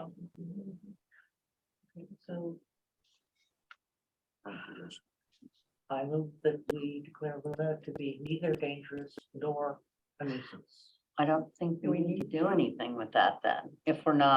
If she's not being declared a nuisance dog, I don't, then, So my only. I guess- Madam Chair. yes, Attorney Corvo? Yes, thank you. So, what the statute says is that if you're not going to make a finding, you should dismiss the complaint. So I would recommend that there be a motion to dismiss the complaint as to the dog Luna. If I may. Yeah. So Attorney Corbo, if that is the case, can they still require Luna to have an identifying tag and photo so that if there is an issue in the future, that would be clearly identified? Well, I mean, if you're going to dismiss the complaint or not make a finding, then no, you cannot issue an order. Right, that was It my would really concern. be up to whether the property owner would be or the dog owner, would be willing to voluntarily provide that information as a show of good faith and cooperation. So is that something we could ask right now? I'm just concerned that there have been several reports of Luna being loose as well. And that is a nuisance. And it's of no fault of her own that she gets out and gets loose. But that's where my concern is. No, that was incorrect reports. We have several, yeah, that's my confusion myself. Is. right, Is a report of a young white brown dog loose. That was my She- neighbor's dog. excuse me. And she is pure Weimaraner, so she wouldn't be a brown and No, Right. white dog. I'm just so, yeah, if she has been proven to be loose, She clearly was loose when She was, Definitely. she was down growling Yeah, at that's the very good. pack, so That's she very was good. loose then. That's the only one that I can Only see. one. that's right. So definitely she was loose. One loose. And growling, and the issue being that she's gone a little marauding. And I don't know that I really want to completely dismiss that. That's fair.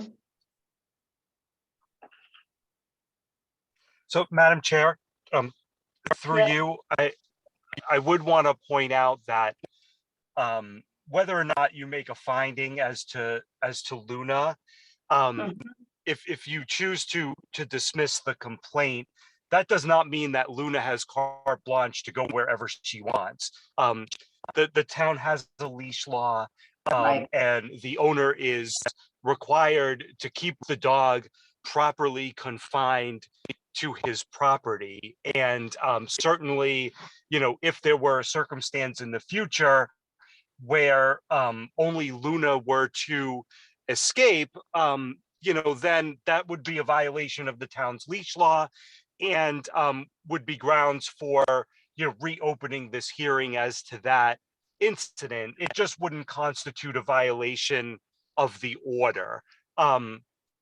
So, I don't know if how that affects your deliberations, but I just wanted to make it clear that, again, a lack of a finding does not mean that this dog has carte blanche to roam wherever it wants.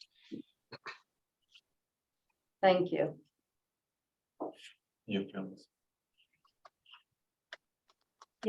She's hanging around with a bad crowd. But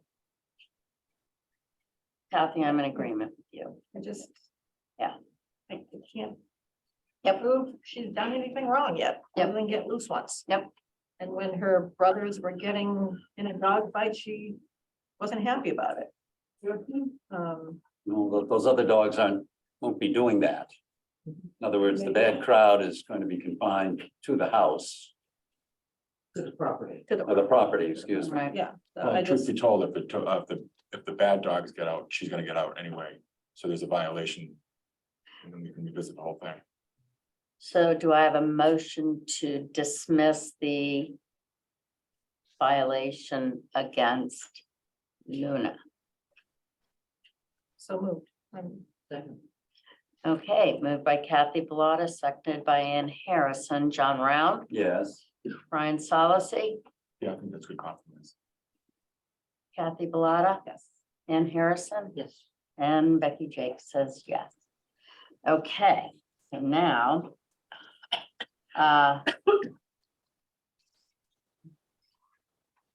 what do we think is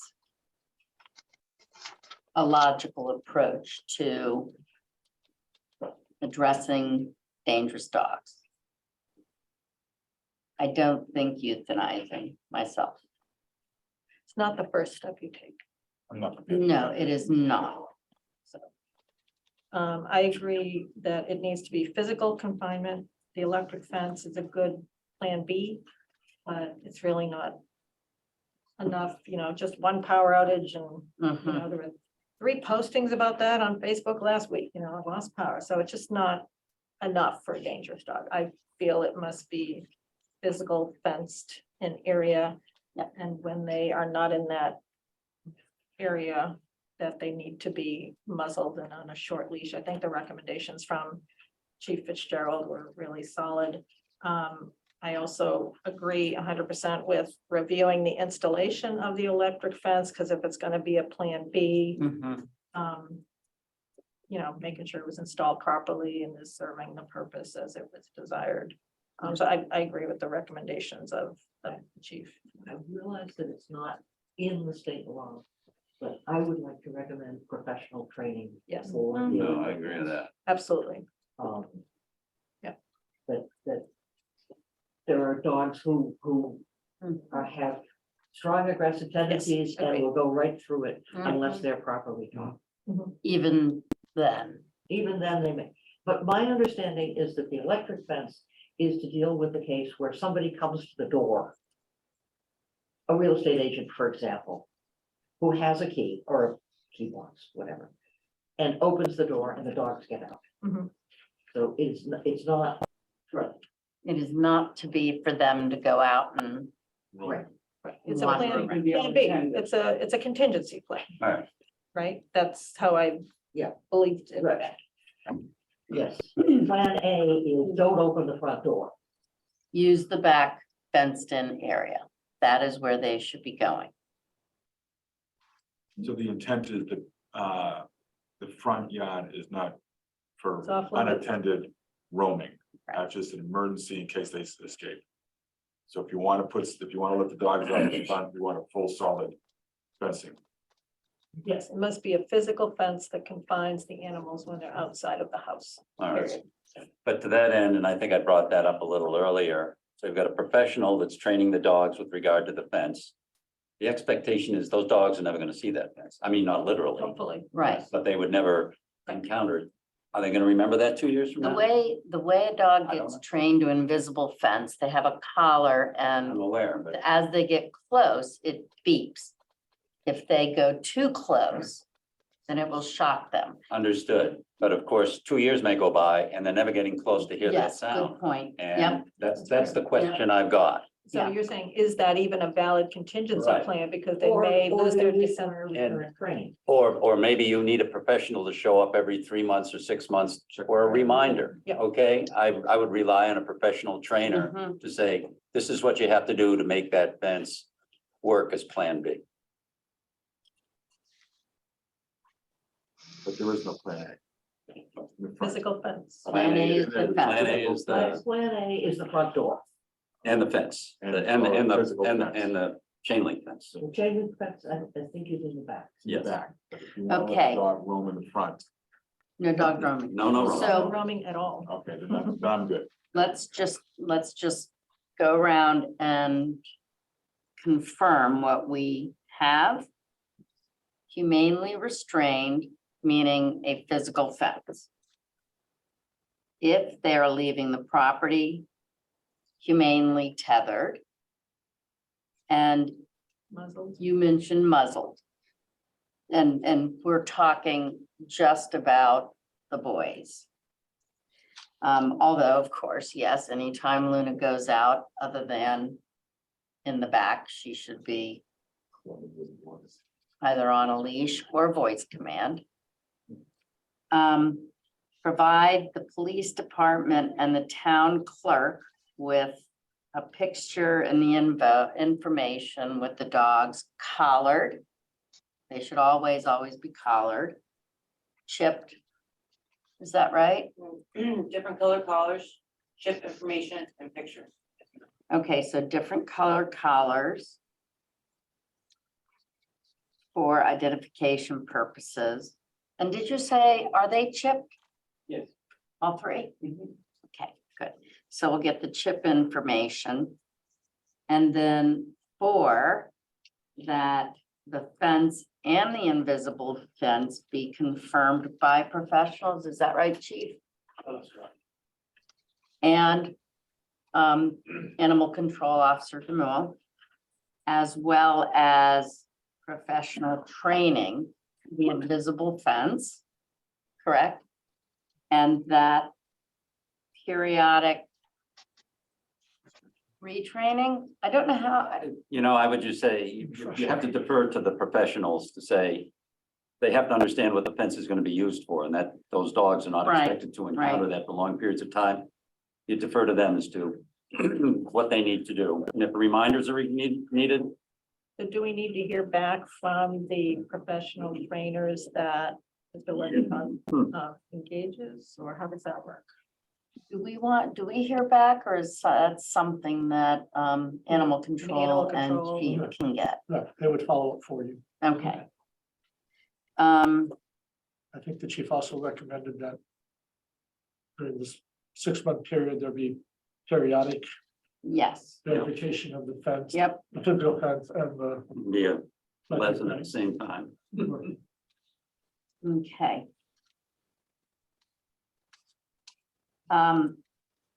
Attorney Corbo, is there anything that we are not covering or that we are, which we ought not to? No, Madam Chair, it all sounds reasonable to me. I just wanted to make sure that, I believe at some point you had said that,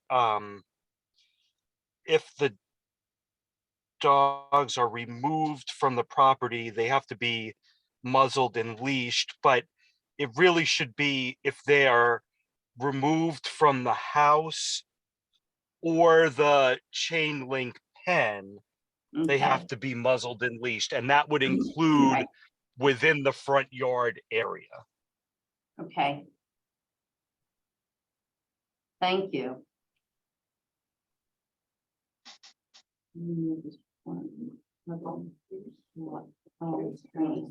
Do we need to put into the condition,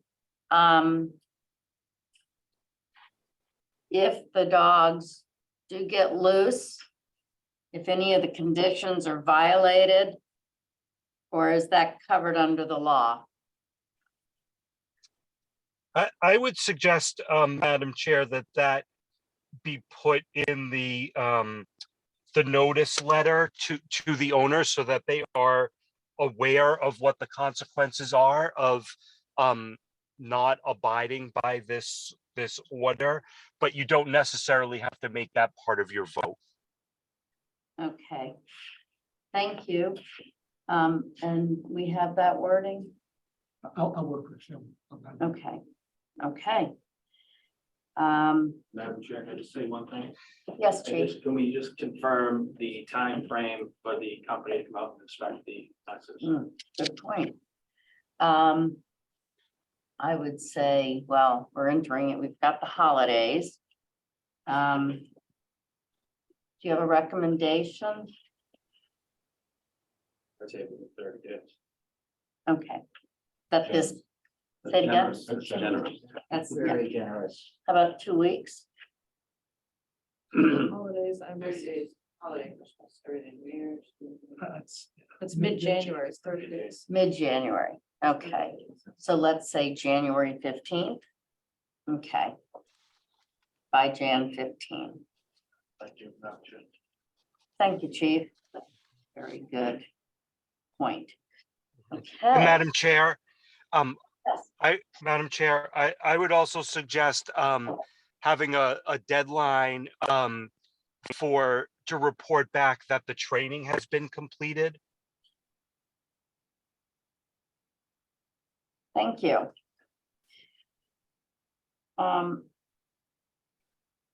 That probably will take a little bit longer. Anybody? Have- It's a typical training period. I don't know. It's typically not long, but my understanding with invisible fence is that they give them a training, then they'll come back Yeah. in about 2 weeks. So it's a 6-week period. End of 2 January. months. I think end of January. They usually do the training very quickly. It might be longer because, you know, the boys have had free rein for a while. When you give an attainable goal, so it's 1 to 2 months. You can say, status report by January 31st. I think that's good. Status report by January 31st. Leave it up to the Hayes and Todd to determine if they need to do a second round by the end of February, something like that. Does that sound reasonable to you? Yes. good. Okay. Okay. So. I guess we need a motion to approve the conditions. Is that a procedural question? Yes, please do. With the extra wording that's going to be put in the notice about the law and the impact of not adhering to the order. If for some reason the owner does not adhere to the order, is the procedure to have another hearing, or are the officers empowered to do the next steps? You know, are they empowered We to, are empowered to, to remove the dog. They can impound the dog. okay, Which we don't want to have. If So there are- Madam I'm Madam sorry. Chair, through you, Yes, please do. Madam Chair, through you, I can read for the record what the statute says. This is in chapter 140, section 157H. If an owner or keeper of a dog is found in violation of an order issued under this section, the dog shall be subject to seizure and impoundment by a law enforcement or animal control officer. If the keeper of the dog is in violation, all reasonable effort shall be made by the seizing authority to notify the owner of the dog of such seizure. Upon receipt of such notice, the owner may file a petition within 7 days for return of the dog.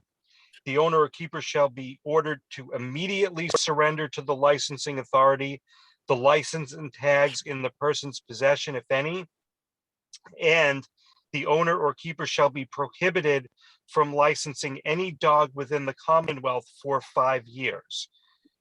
A hearing authority that determines that a dog is dangerous or a nuisance, or that the owner has violated an order under this section shall report such violations to the licensing authority within 30 days. So in my opinion, if a police officer or the animal control officer encounters these dogs outside of the enclosure, they may immediately seize them and impound them.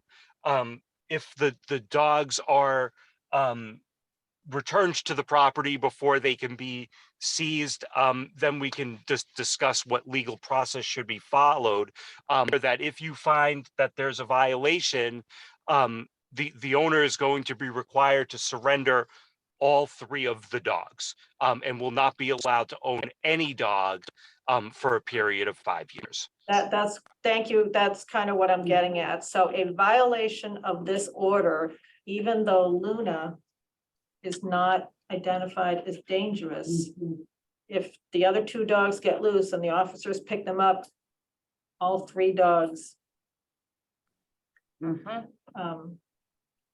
removed from the property. That's correct.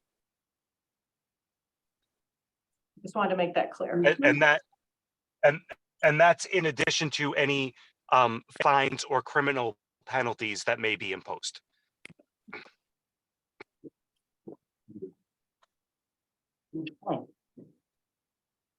Let's go over the conditions, just to see if there are any that we would not consider to be.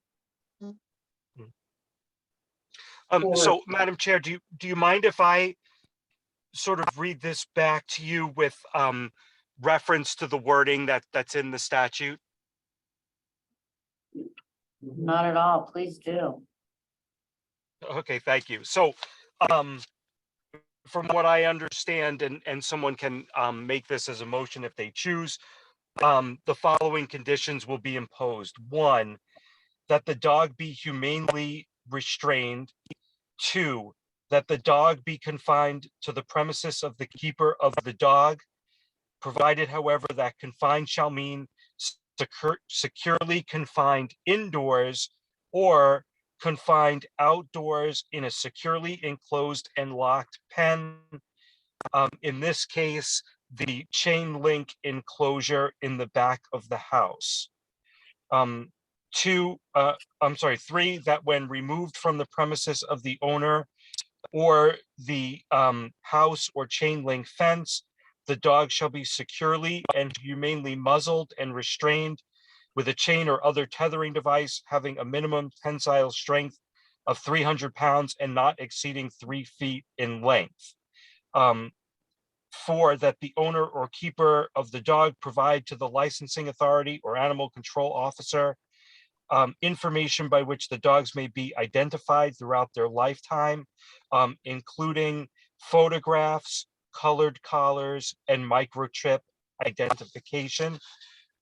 And finally, that both the chain link fence be inspected and confirmed to be in working order by a trainer and the animal control officer by January 15th. And that the dogs undergo professional training on the invisible fence with a status report on the training by January 31st and completion of the training by February 28th and retraining as determined necessary by the trainer. And finally, that both the chain link fence and the invisible fence be inspected and confirmed to be in working order every 6 months.